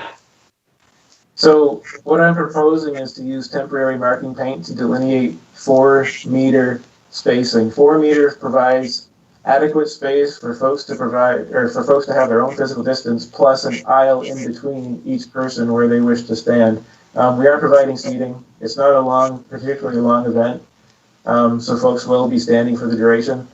The event is planned to take place from 9 p.m. till around midnight. We probably won't take the full 3 hours. We have asked for an exemption to the noise bylaw just in case we go over time. But it's not a particularly long event. Folks will be standing. We'll make that clear before they arrive on site that there will not be seating provided. But there will be temporary marking both in Terra Beata's yard and on Crescent Street and in Public Works yard, just to delineate, give people an idea how far they should be standing from their neighbor if they're not within their bubble. Very good. Well, I love the idea. I like how you think outside the box. I don't think your requests are really astronomical. So Councillor Evans caught that pun too. Councillor Evans caught that pun too. I'm thinking on the box. I'm thinking onside the box. That's right. Thank you, Councillor Tower. Councillor Butcher, please. Thank you. I also like how you're thinking on the box. This sounds really, really neat. I do have one concern that you may be able to just alleviate, or maybe it's something that you haven't thought of. I don't know. A few years ago, we did our fireworks so that they were best seen from the high school area, and there were some issues with people on the highway rubbernecking and going, wow, how amazing is this? Is there any concern about that? Because the side that's going to be showing this, it seems to me would be a really interesting view as you come across the marsh from Amherst. So that's one thing I'm wondering about. Let me share my screen again. Are you able to see that image now? Mm-hmm. Yeah. So one thing we did consider was that New Brunswick Department of Transportation does have jurisdiction over things like billboards and commercial advertising within view of the Trans-Canada Highway. I was in contact with the supervisor from Department of Transportation, and They mentioned that they do not have jurisdiction for commercial advertising or images that are more than 500 meters from the Trans-Canada Highway or on municipal property. And so this facility doesn't meet either of those requirements. So DTI doesn't have any jurisdiction. Where it's closest to the Trans-Canada Highway, the freezer would be the face that the image is projected on would be parallel to the highway, so you would lose sight at the closest point. But sure, you're going to see an image all the way over from Amherst, but no different than you would see windmills or the Cube or any other structure. But as far as DTI requirements on commercial advertising and images projected too close to the highway, it doesn't fall within that jurisdiction. It's a great enough setback from the highway, and it's on municipal property. Perfect. Thank you. Okay. Thank you, Councilor Butcher. Councilor Tower, you still have your hand up, or is that taken care of, though? His arm must be getting tired. Yeah, my arm got tired. I'm fine, Your Worship. Thank you. Thank you. Any other, Councilor Michaud, please? Thank you, Worship. What a great evening for some great thinking that's coming from our community. And, congratulations, Jeff, in pulling this together as well.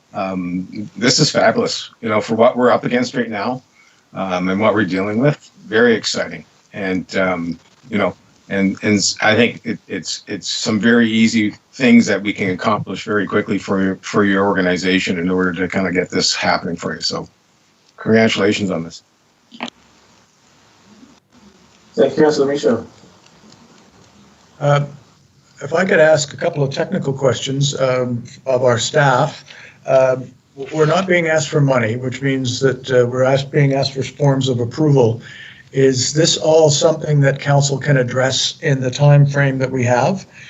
Is it something we can do next week, or are we needing a special meeting in order to try to consider some of those topics? Mr. Burke, are you available? Yeah, thank you, Your Worship. Well, I guess we have Jeff here, unless I'm missing something. I think this was part of the reasoning why Sappyfest approached us to see if they could get on the agenda, was knowing and kind of understanding the council timelines for approval. So it's my understanding that next Monday would work for a motion at the regular council meeting next Monday to proceed with the four motions as Mr. McKinnon outlined in his presentation. Jeff, I'll ask you that just to double check that is in fact the case, that you don't need us to turn around and give you an approval tomorrow or by the end of the week type thing. That's correct. We know the timeline was for a discussion meeting this evening, which provide the update. It was a last minute request because we only found out that we could bring a crew from Halifax, the only places we could get a projector, last week when the Atlantic Canada bubble opened. So that's part of the reason why we're here tonight and hoping for approval by next week so that we can continue planning and continue finalizing our operational plan. Okay, so I think that's straightforward. I'm not hearing any critique of this, but we'll have a debate on it for, I guess the direction to staff is to prepare for those four requests for council to debate and consider for next week. And Jeff, unless there's I don't see any other questions. If there's any final remarks you'd like to make? No, I summarized it all in the presentation. Just like to thank the town for their continued support and give us an opportunity to present these artists and get some attention for Sackville and the festival. And I got to say, I'm really impressed with the owners of Terra Piata, how willing they are to do these types of things, and this could become quite a tradition after a while as well. That's what we're hoping. Yeah, if either COVID or not, this becomes a potential attraction in the future. So. Okay. So thanks, Jeff. We appreciate that, and thank you. We and staff have their actions on that one. So now we have several items for council to consider, including policy bylaw, and the item number one from the bylaw is, I believe, Fire Chief, are you leading that, or is one of the the fire prevention bylaw, or is the bylaw group speaking to that? I'm speaking to that one, Your Worship. Okay, thank you. Okay, thank you. Your Worship, members of council, I'm just going to share my screen so we can everyone see the screen? Nope.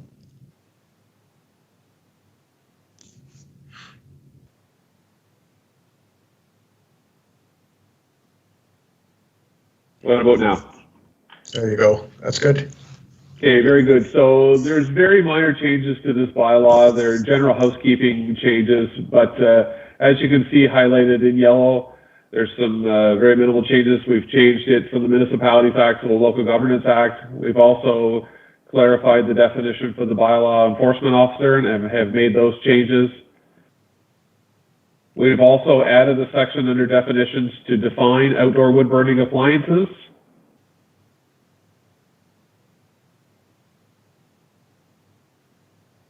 We've changed outside fires to live fires, and then we've put in some metrics in place for what consists of outdoor wood burning appliances, whether it be commercially manufactured or non-commercially manufactured. The prime reason for this bylaw was to put in place that the municipality would follow when the Department of Natural Resources and Energy puts in place a no burn ban within the province. Currently, right now, municipalities are exempt from that. But I know recently, within 2 or 3 months ago, Riverview has done the same thing. So we felt, we've talked about this for quite some time now, and we wanted to bring these changes to council for their consideration.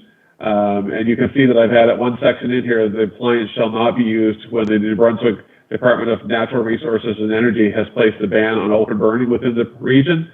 So that is the biggest one for us. So when there's no burning, it's complete carte blanche coverage to ensure that there is no burning within the province, including municipalities.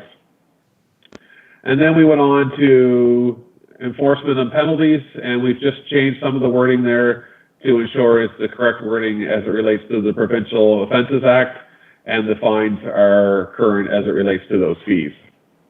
And those, Your Worship and Council, are the general changes to that bylaw.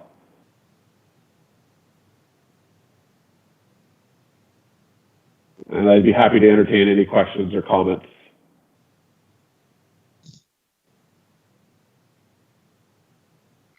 I've lost my speaker, but Craig, I want to thank you for this bylaw changes.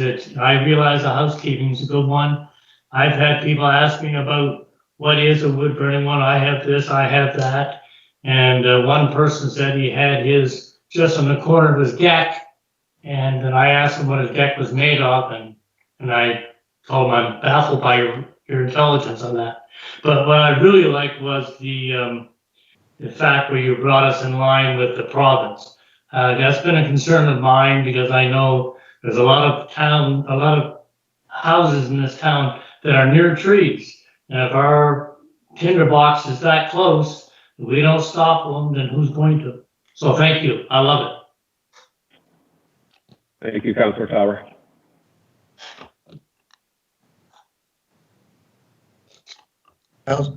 Councillor Michaud, please. Sorry. Thank you, Worship. Chief, I just want to just get clarity. So we're basically adding in the fact that the no open or ban on open burning that gets applied through Natural Resources Energy would apply also to the municipality. What's their definition of open burning? I guess because the definitions around the equipment that people can use in order to have like a bonfire in their yard, they seem to be enclosed or have some restriction to them. So what would be the province's definition of open banning or banning open fires? Thank you, Councillor Michaud. So as it relates to open fires, the province takes into consideration that any type of open fire where there's a risk attached would be classified as an open fire. So they try to mitigate that risk when, you know, the province is tinder dry. Well, thankfully, we've received some much needed rain today, but folks don't realize how dry it is. Even if we do have a little bit of rain like we did today, things are still extremely dry. So we want to caution people to ensure that they are following those measures. But the biggest thing is open fires have a large risk that gets attached to that. So if they put a no burn ban on, then the risk is greatly reduced, and the emergency responders are not having to go out for those incidents. So anything that is even in a device that's outlined in the bylaw, even though it's within that device, it's considered still an open fire? That's correct. When the bylaw or the ban is put in place, there's no open fires whatsoever within a burn pit. The only thing that would be exception to those, because there's no embers or anything that would transmit from that appliance, would be propane and or natural gas. Okay. Great, thank you. Thank you. Any other questions on the proposed amendments to the bylaw?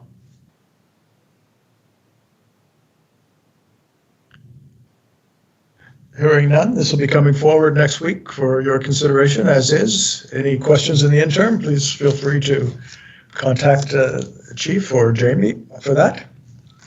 Thank you, Chief. And we are now moving to bylaw number 276, bylaw respecting culverts and water drainage.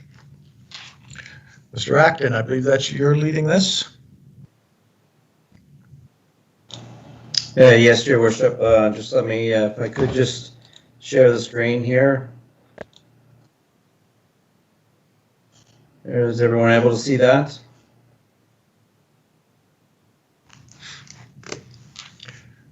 Yes.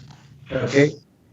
So again, Your Worship, members of council, I've just, a lot of this is a bit of housekeeping, but you can see the changes in yellow and the striking out of what we're looking to change. First section is just a section to put us in line with other bylaws and following the Local Governance Act. Followed by just redefining the bylaw enforcement officer, similar to other bylaws, and also including the RCMP in there.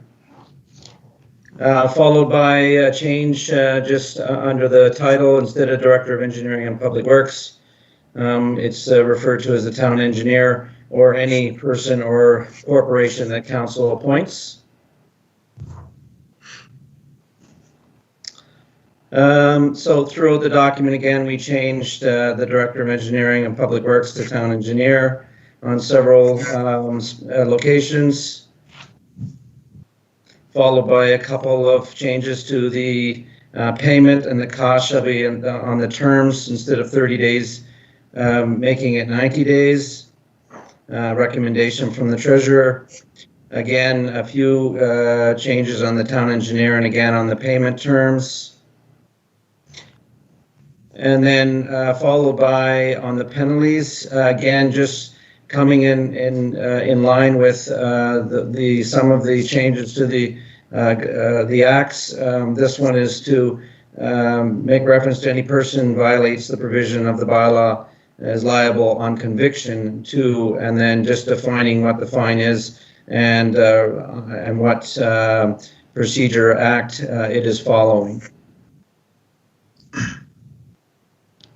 Obviously, repealing bylaw, the original bylaw 222 wasn't highlighted there in yellow, but that's the bylaw that we would be repealing as a result of this change.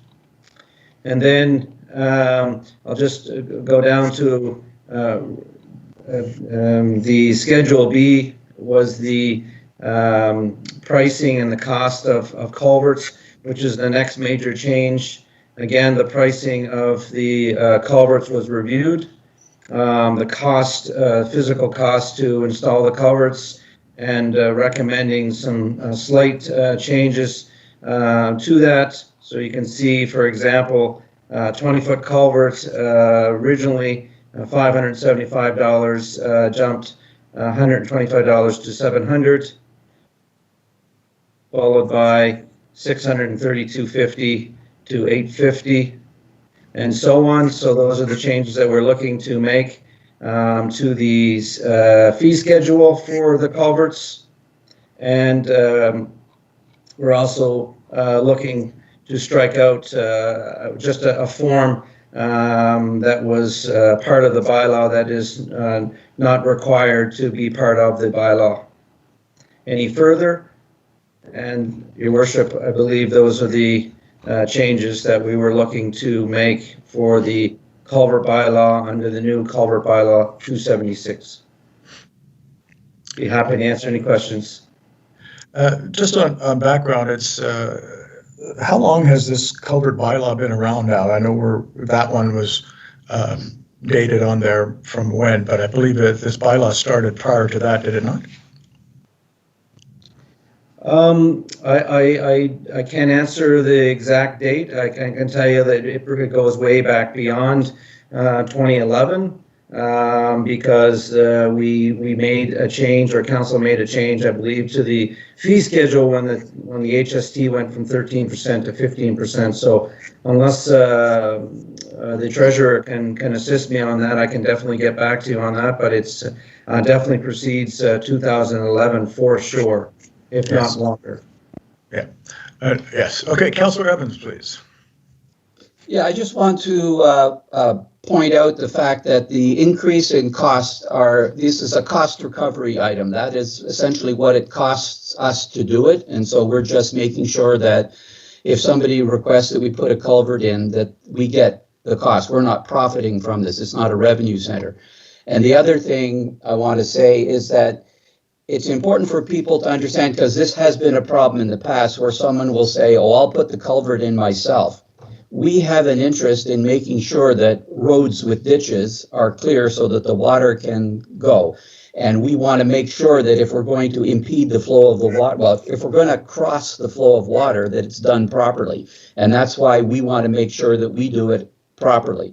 And so we have the right of way with our water. And if somebody wants to put a driveway in or access a piece of property, then we have a say in how it gets done. So that's what this bylaw is all about. Thank you, Councillor Evans. Any other councillors wish to ask a question or weigh in?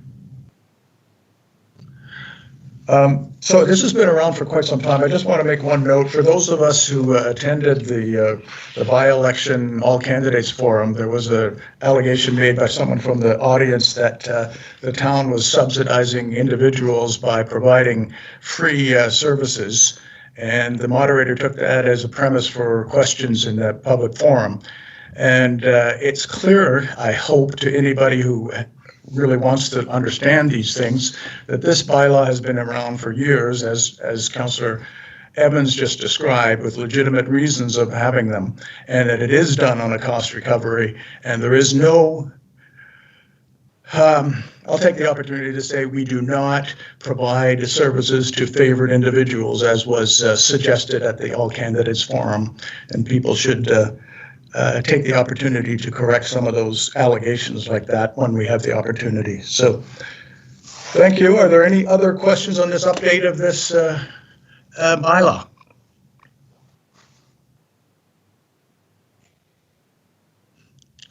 Okay, hearing none. That bylaw will be coming forth next week for you to look at. So we have health and safety policy from the assistant clerk, please. Thank you, Your Worship. Members of Council, I'll be sharing my screen for you. Can everybody see the screen? Yes. Perfect. So members of our Health and Safety Committee are currently in the process of reviewing the terms of reference for the committee, along with the Health and Safety Manual and Policy. A health and safety policy that clearly sets out the responsibilities of the employer and employees is a requirement in the province of New Brunswick. The draft policy 2020-11, the changes within the policy consist of housekeeping items and general updates to adhere to WorkSafe New Brunswick requirements. These changes have been reviewed and approved by the members of the Health and Safety Committee, as well as the Health and Safety Compliance Department of WorkSafe New Brunswick. So it would be our recommendation next week to forward policy 2020-11 for approval. So we can review some of the changes fairly quickly. It's changing some wording, so staff to employees. One of the biggest recommendations from WorkSafe was in any of our documents where it states accident is to change that to incident. So we've done that within this policy. And also adding clear wording as to the responsibilities of employees and management in terms of health and safety. Not highlighted at the bottom, and one of the major recommendations was to make sure that we have our committee co-chairs sign this policy once it's passed, as we need to have the buy-in from the Health and Safety Committee for this policy. So those are the changes, and we look to bring this forward next week. Happy to answer any questions. Thank you. Are there any questions?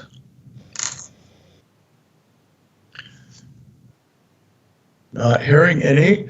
So once again, if there are no questions or comments, this will appear next week as an updated policy to give direction for that to be adopted and signed. Not hearing any. We will move on to item number 6 then. Dog park. I think staff is looking for some advice here. Mr. Burke, would you like to give the background on this? Yes, thank you, Your Worship, and members of council. So I'll give a brief. I know we're getting late in the evening here, so I'll just do a brief background and then get kind of right into the current options, if that's okay. So I guess going back several years now, the idea of a dog park has been raised directly by residents through a variety of consultation programs relating to a recreation master plan or Exit 506 land use and functional planning study, and other initiatives such as our own strategic planning session that we do with council on a regular basis and lead up to budget time. So I think we all know why dog parks are created. Obviously, there's a benefit to dogs getting exercise, but they end up becoming recreational assets for the communities where the dogs are socializing and owners are socializing. So it's there's many benefits which I think we're all aware of. So to confirm the community interest in this type of project, which would be a first for us, we went out with a survey in the summer of last year, and it clearly indicated there was public support for a dog park. We had we had 472 residents who completed the survey, and 91% confirming that there was support for a dog park.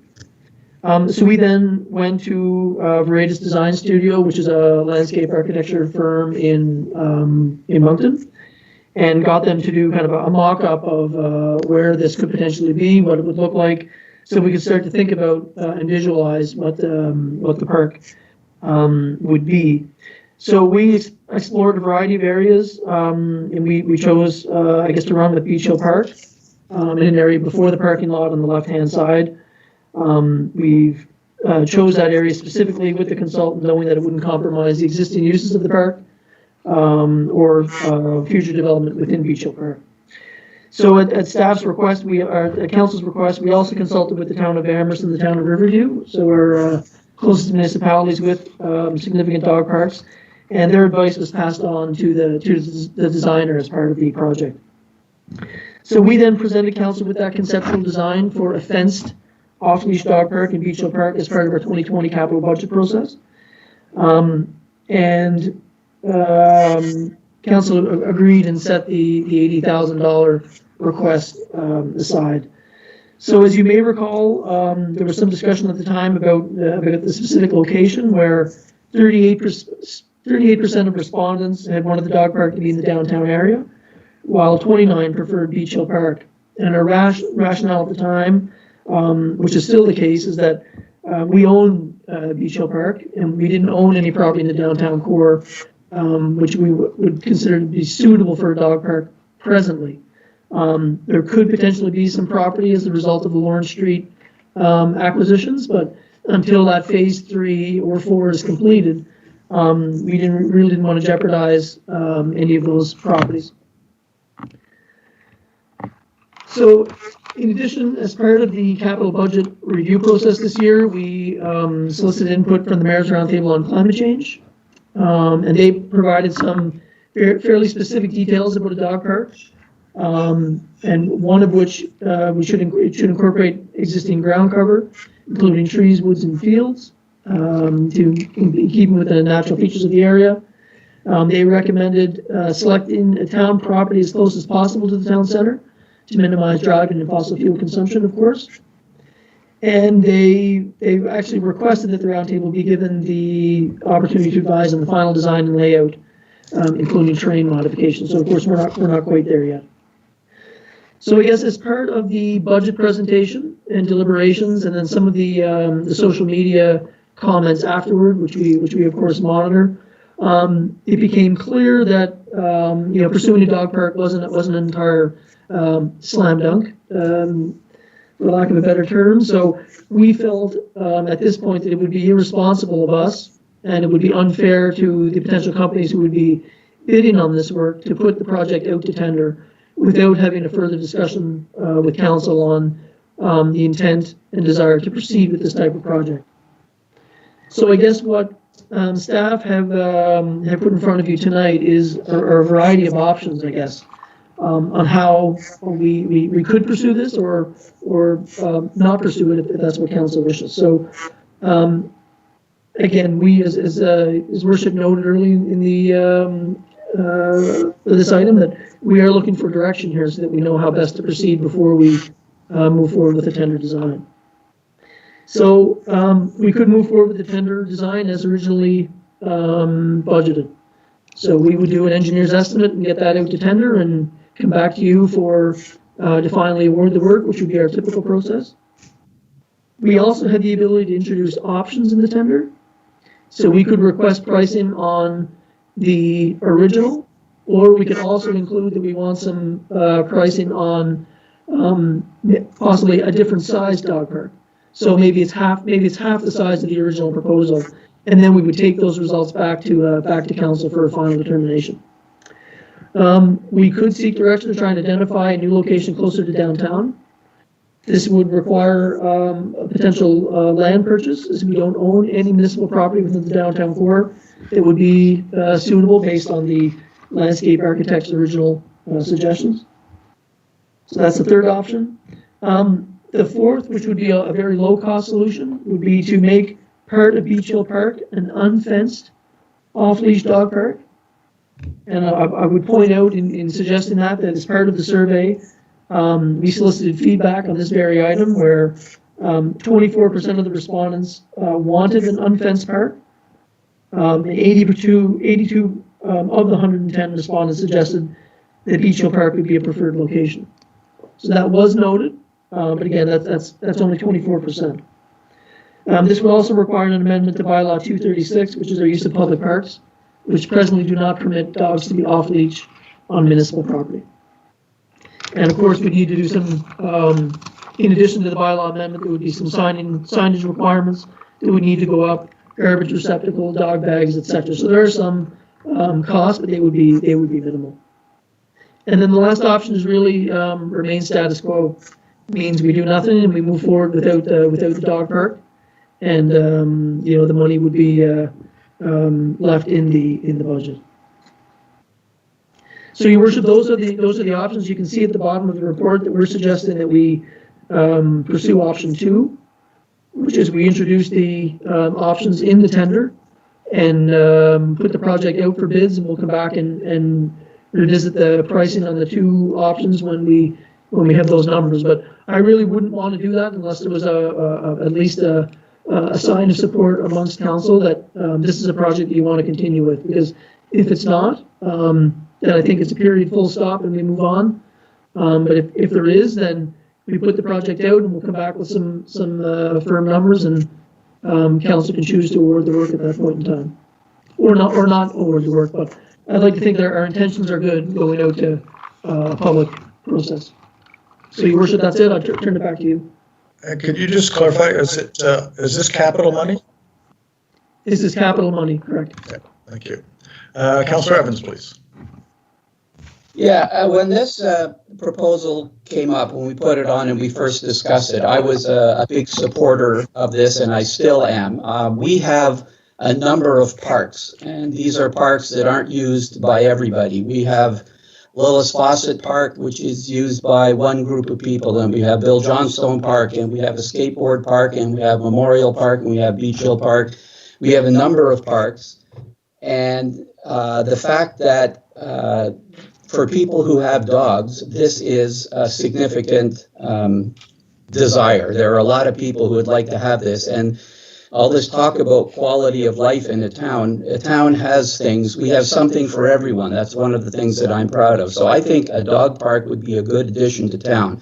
And I understood why, even though a plurality of people wanted the park in town, why staff recommended Beach Hill Park. And that was because we own it. We wouldn't have to come up with money to purchase property.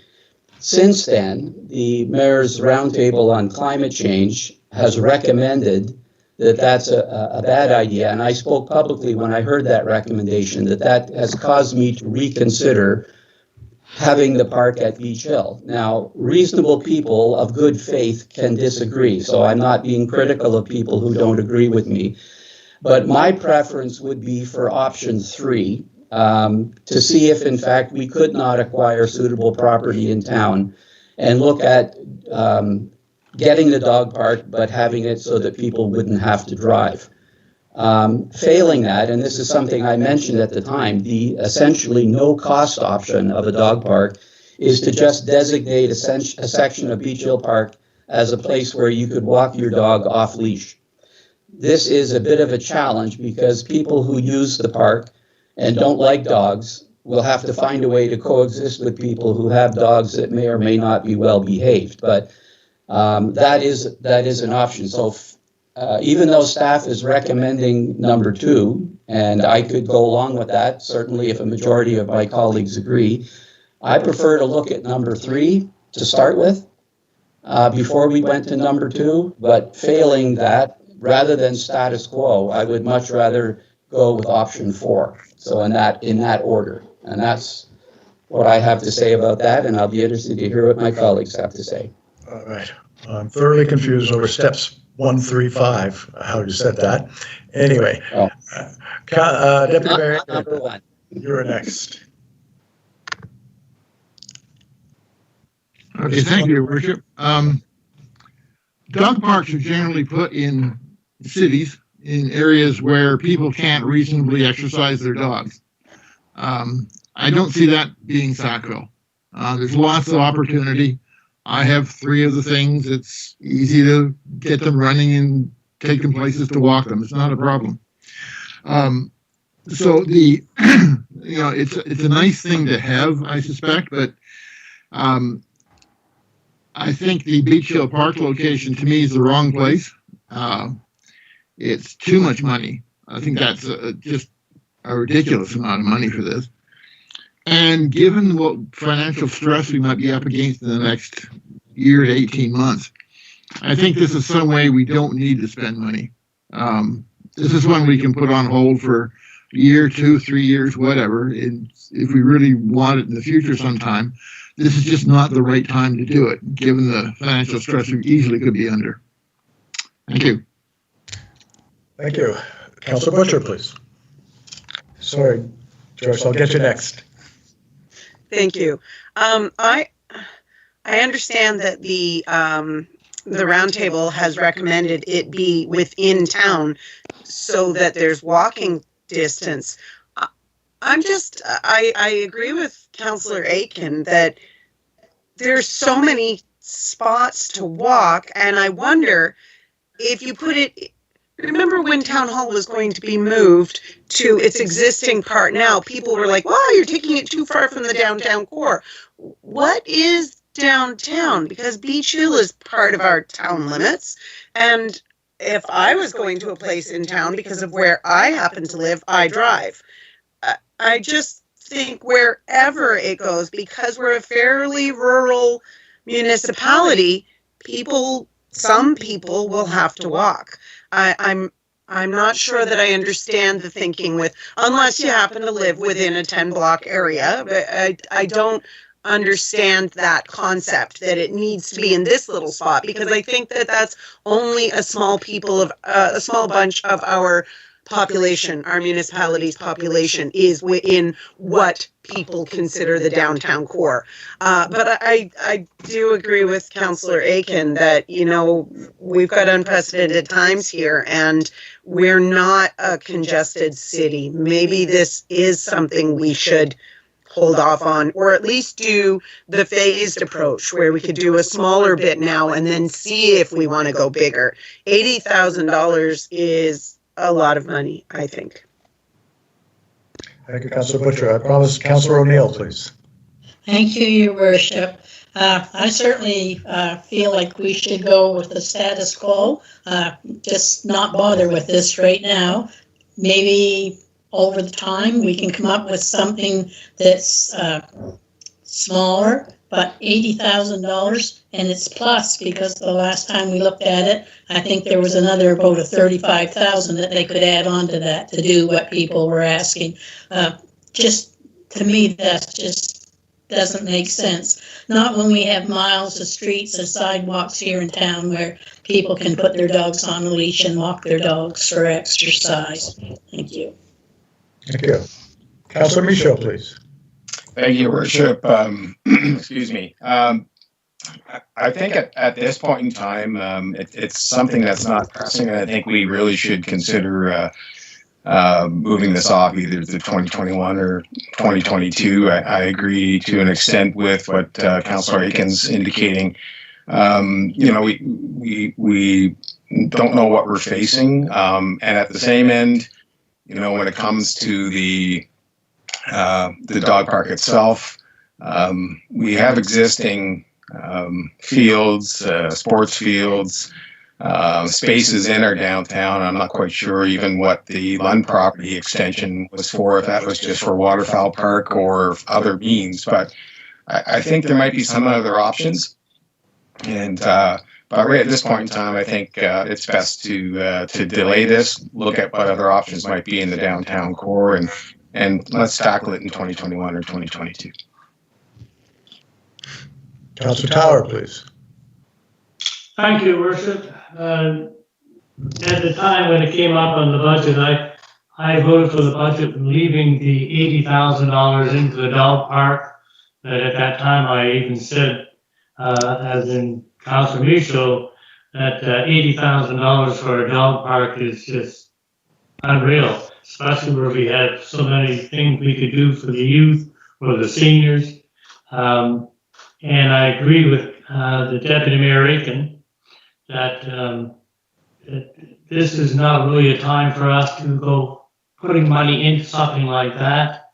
And I think also, has been mentioned already, that we should maybe scale the size down to start with once we get there.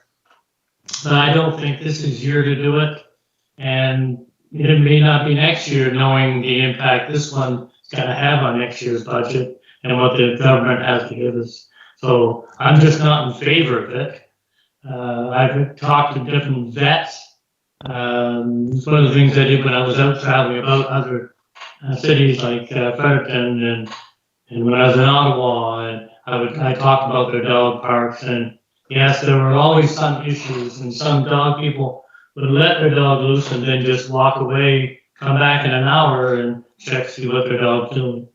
The vets were saying that they didn't think it was the best place because if one of those dogs or two of those dogs had issues like Bordetella, then they can easily pass it on to others, and if they have other issues, other dogs can pick it up. So I'm not really so sure I agree with dog parks at all at the moment, even though I have 2 dogs. So I think we should definitely delay this for a year or 2. Thank you. Okay.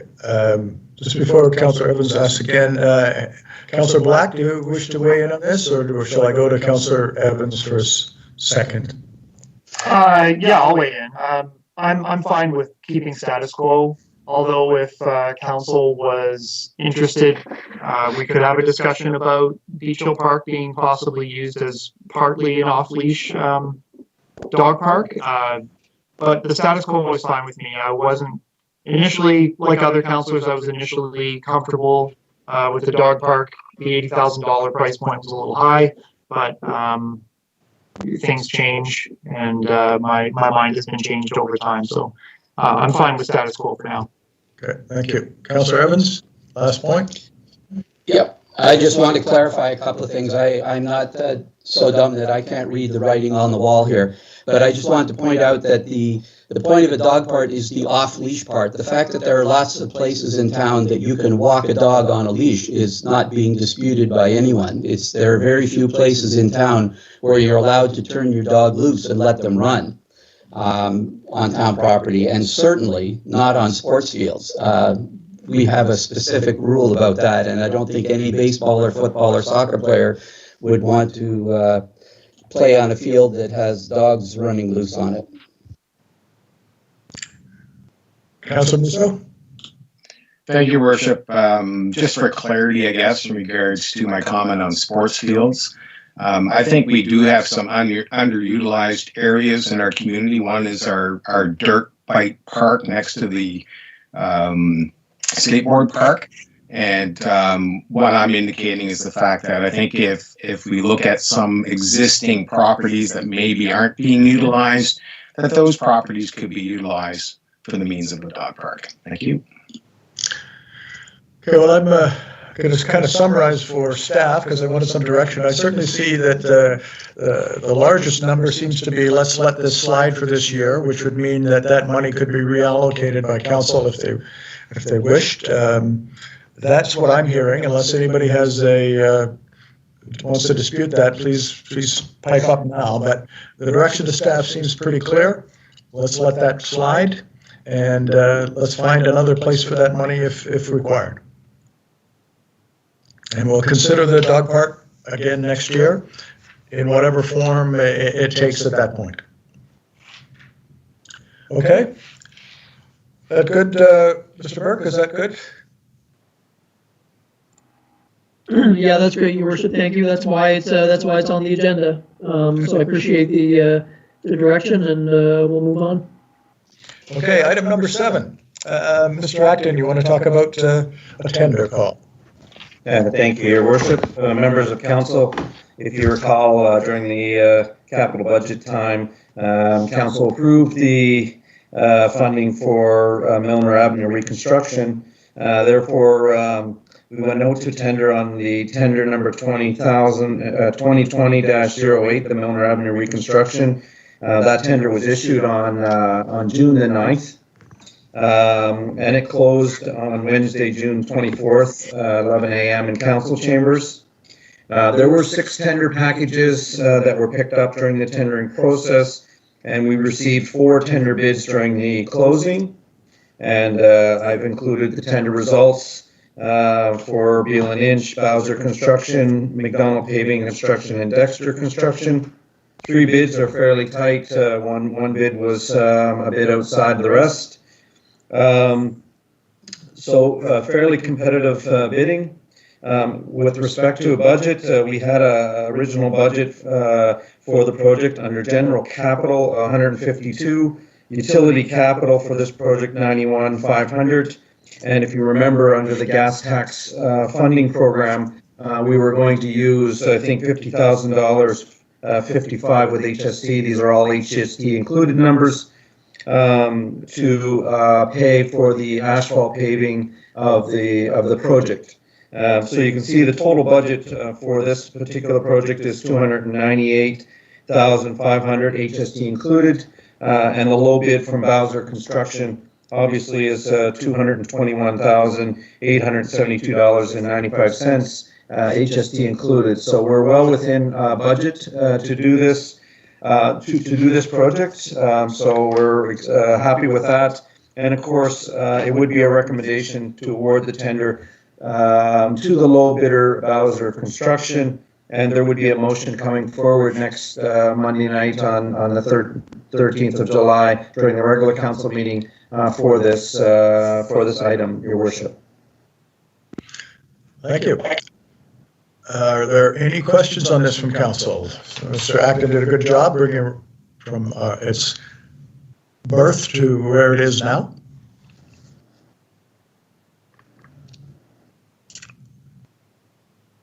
Not hearing any other, then you will expect to see that tender as a motion next week.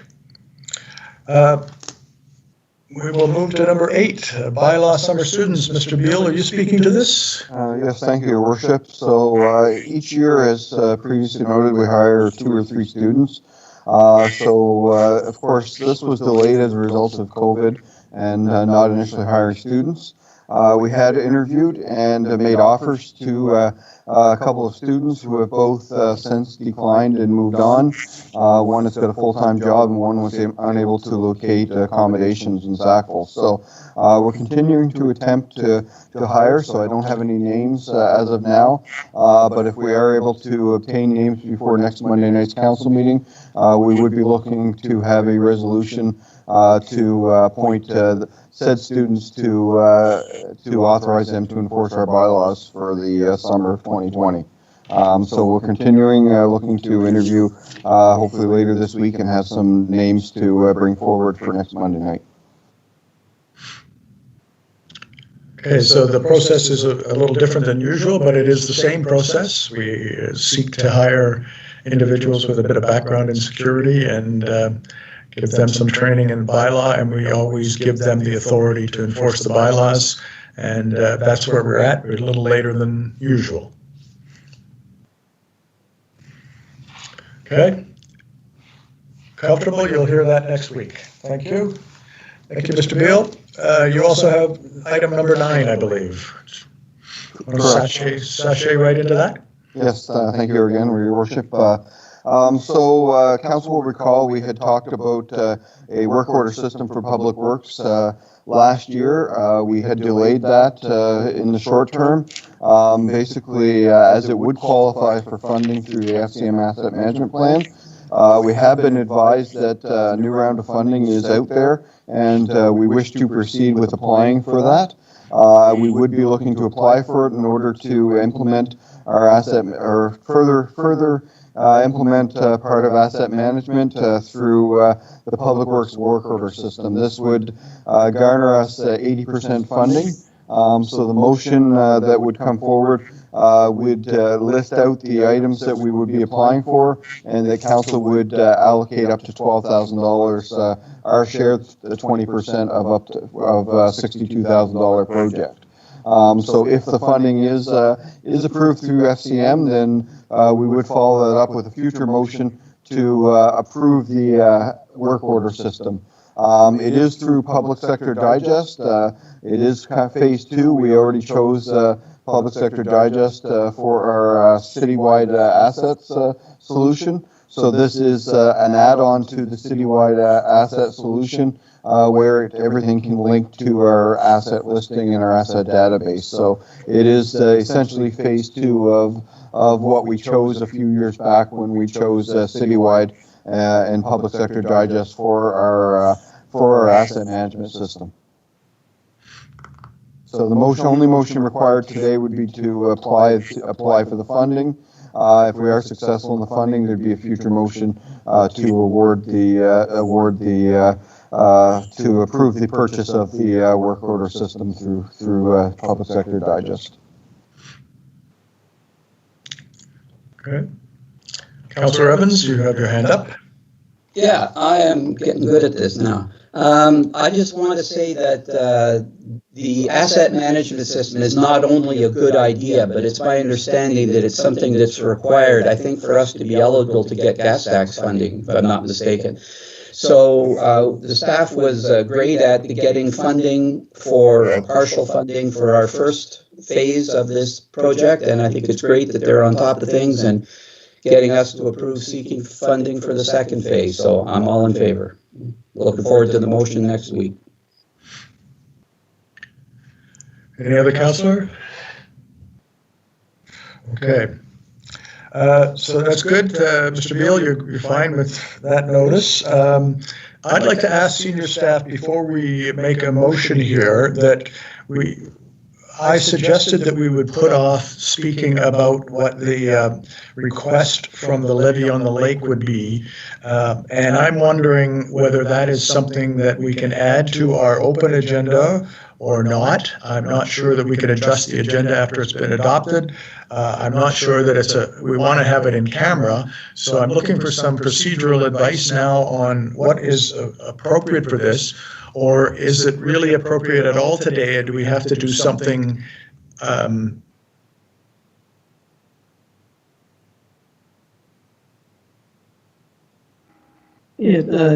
you, Your Worship. I guess we've got a couple of options. I guess right out of the gate, if we do want to get back to the organizers with a financial commitment, that will require a motion of council because $15,000 exceeds our spending limit. So to make that contribution would require a formal motion of council to approve that. Would it set a precedence potentially? Because that's typically not how we do our business. We do our business at the presentation at the special council meeting and formal motions then come the following week. But we do have the ability to pass motions at a special or regular meeting of council. That's certainly within our jurisdiction. I think to do that, we would need certainly clear direction from council. So Section 68(1)(c), the Local Governance Act, does allow us to go in camera to discuss information that could cause a financial loss or gain to the municipality. So I think it is something that we could discuss in council if that's what council wanted to do.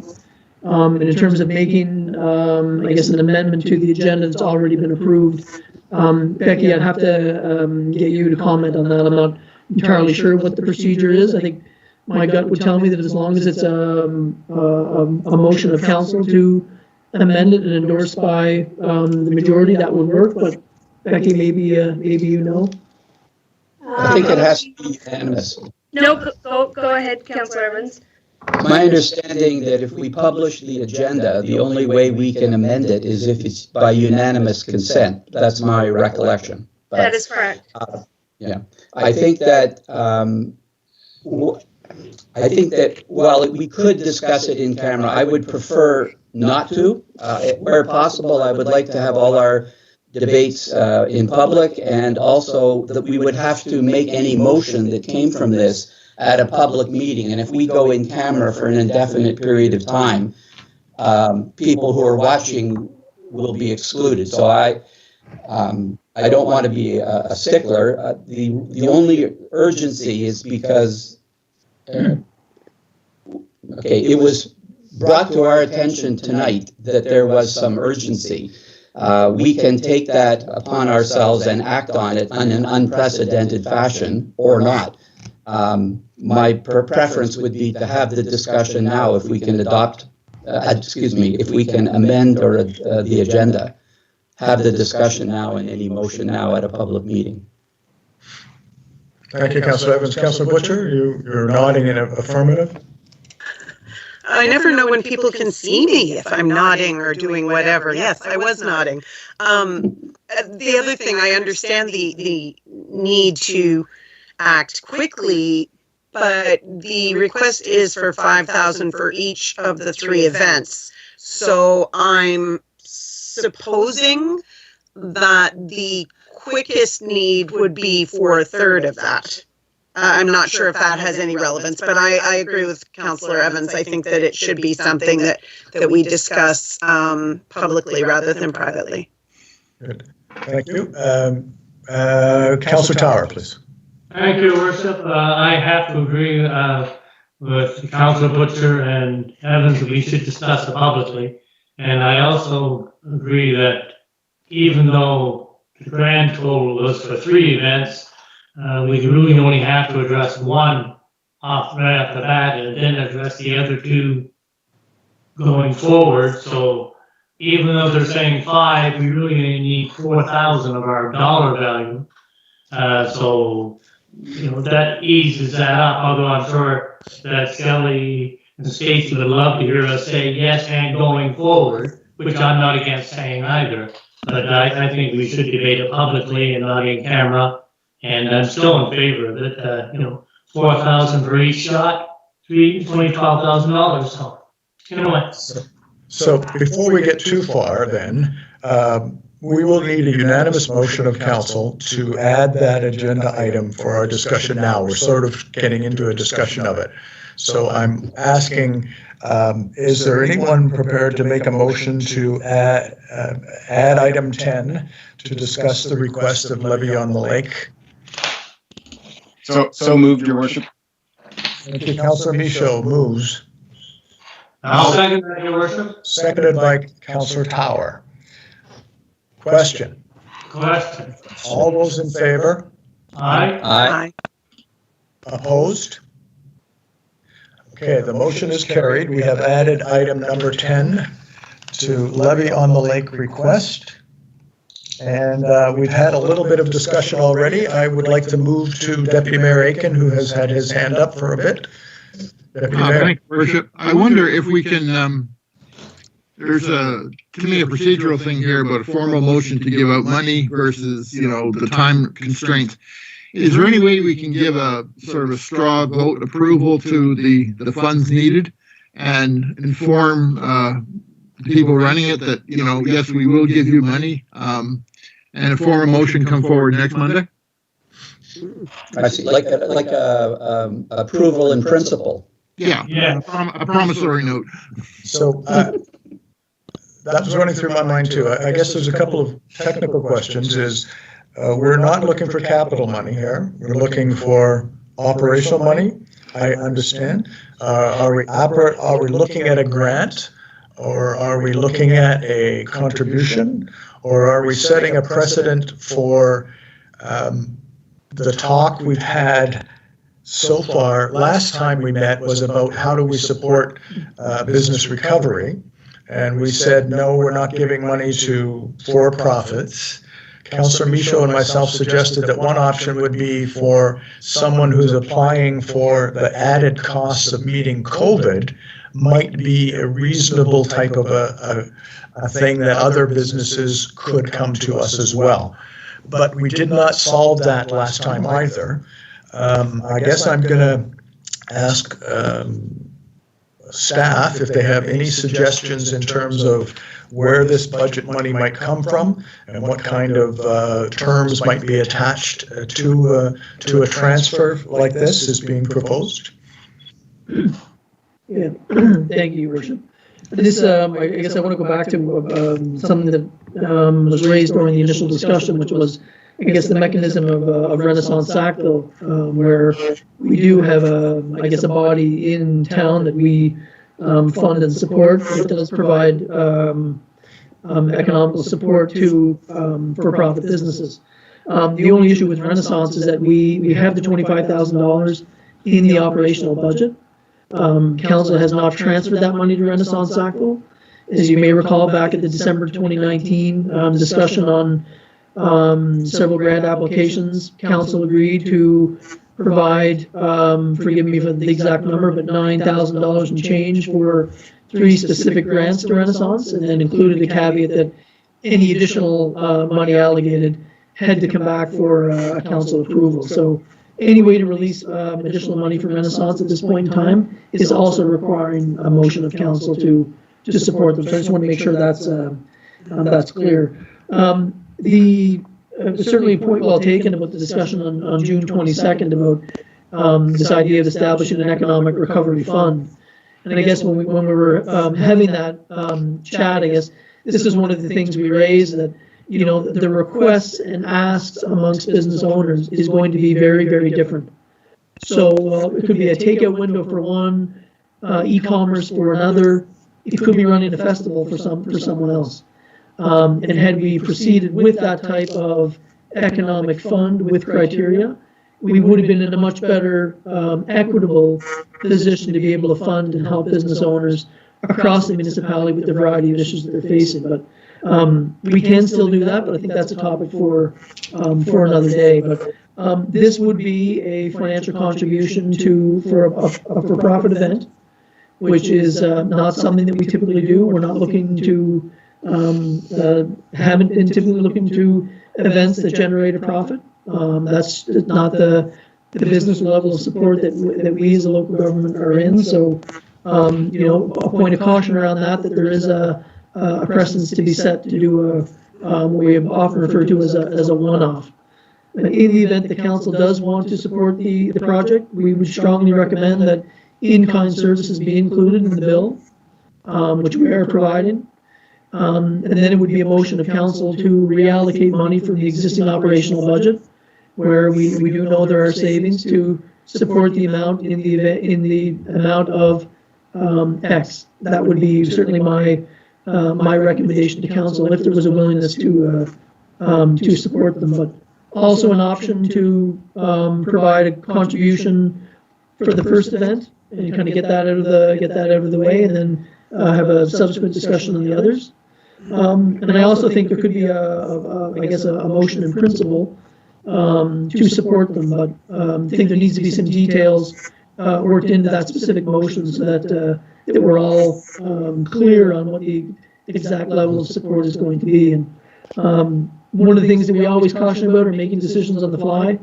This is where we make mistakes.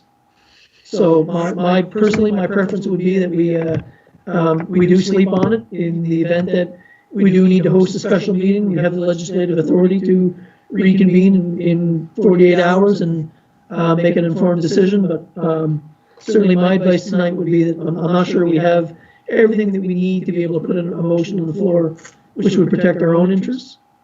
And mainly, I would certainly want to have a conversation with our insurance company, knowing that if we are a sponsor, to what degree, it then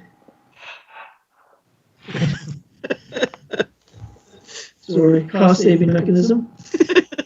That we do want to make sure that we're on solid ground from an insurance point of view as well. So that's definitely a conversation that I would want to have tomorrow.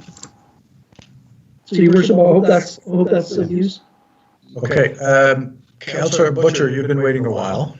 Does that change anything you wanted in response to that? No, I still have a couple of comments or questions that we know what the lineup is for this first one, and I realize that there's a trickle-down effect for our town, for people coming in, for our businesses, for our restaurants, but the other thing I really liked about it was that there's local talent. I am wondering what kind of lineup there would be at the next two, and whether there would be a commitment to or an ability for us to still have some local talent shown. The other thing I'm wondering about is obviously there are a lot of different people that need to be paid for this. Of course, the band. So what if it's canceled? What if there is bad weather? Then do the bands get any money, or are they just out, and then it's that money, what happens with that money that would have been our town money going to performers? So those are two things that I would like to know from Shelley and Stacy before we make a decision for moving forward as well. Thank you. Thank you. Councillor Evans, please. Yeah,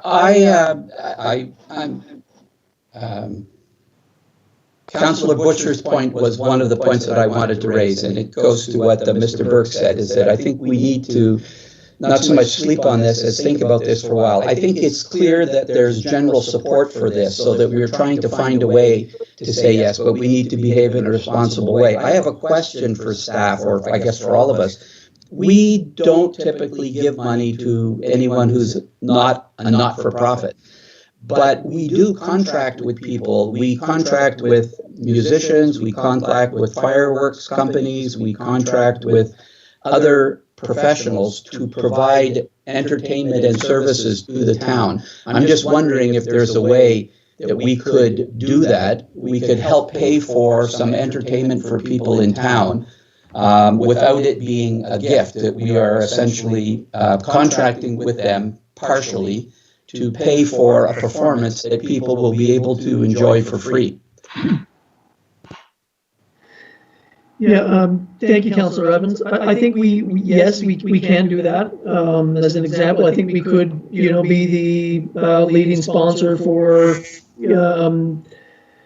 one of the performers, and that would be, our financial contribution. So we would sponsor, Ray Leger and Friends as just an example. That is an option, yes. Okay, thank you. Councilor Tower, please. Councilor Evans brought up that last part, which I also wanted to talk about, but I agree with Councilor Butcher that this is local talent being performing here. I was curious about the failed event, but that's something to be worked out. But I think it's also a community support system we're doing here.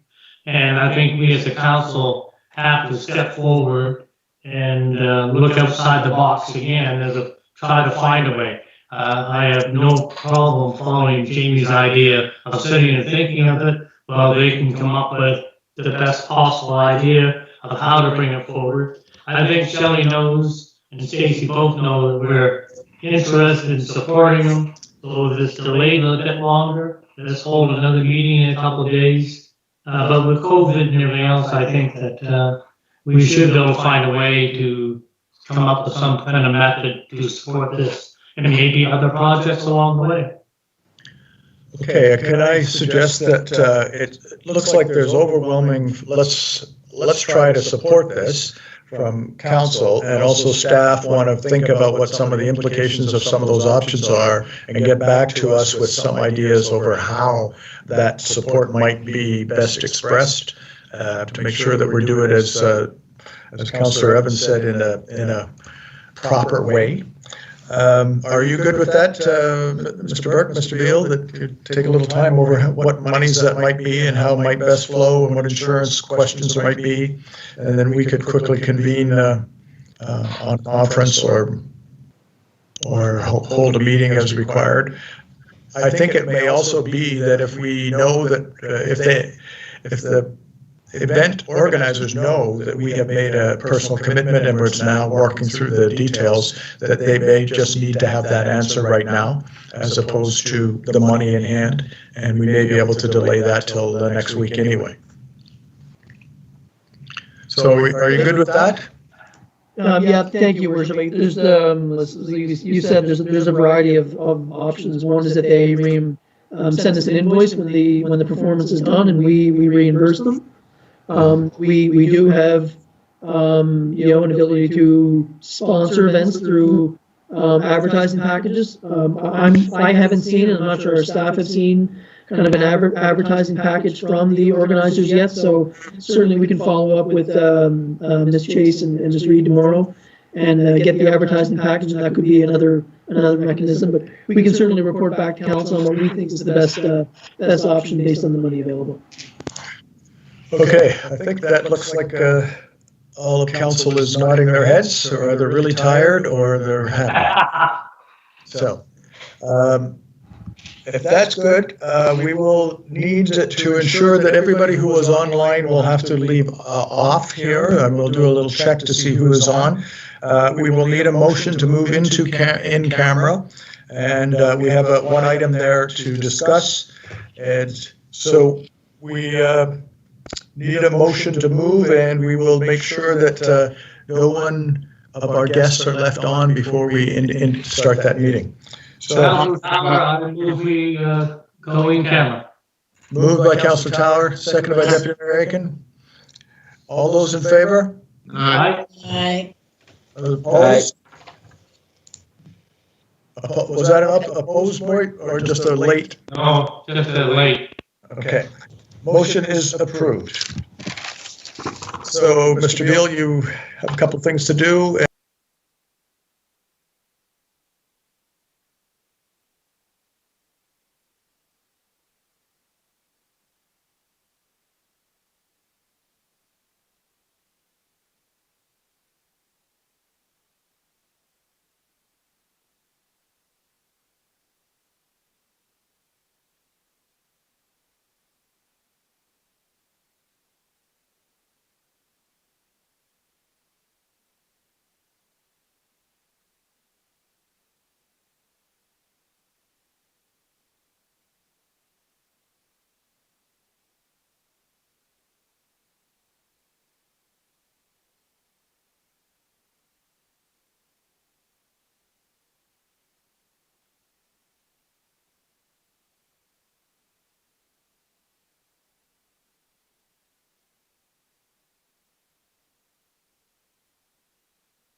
So some good procedural questions tonight too.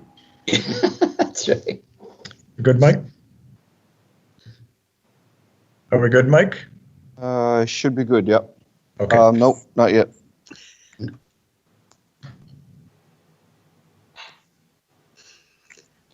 Once.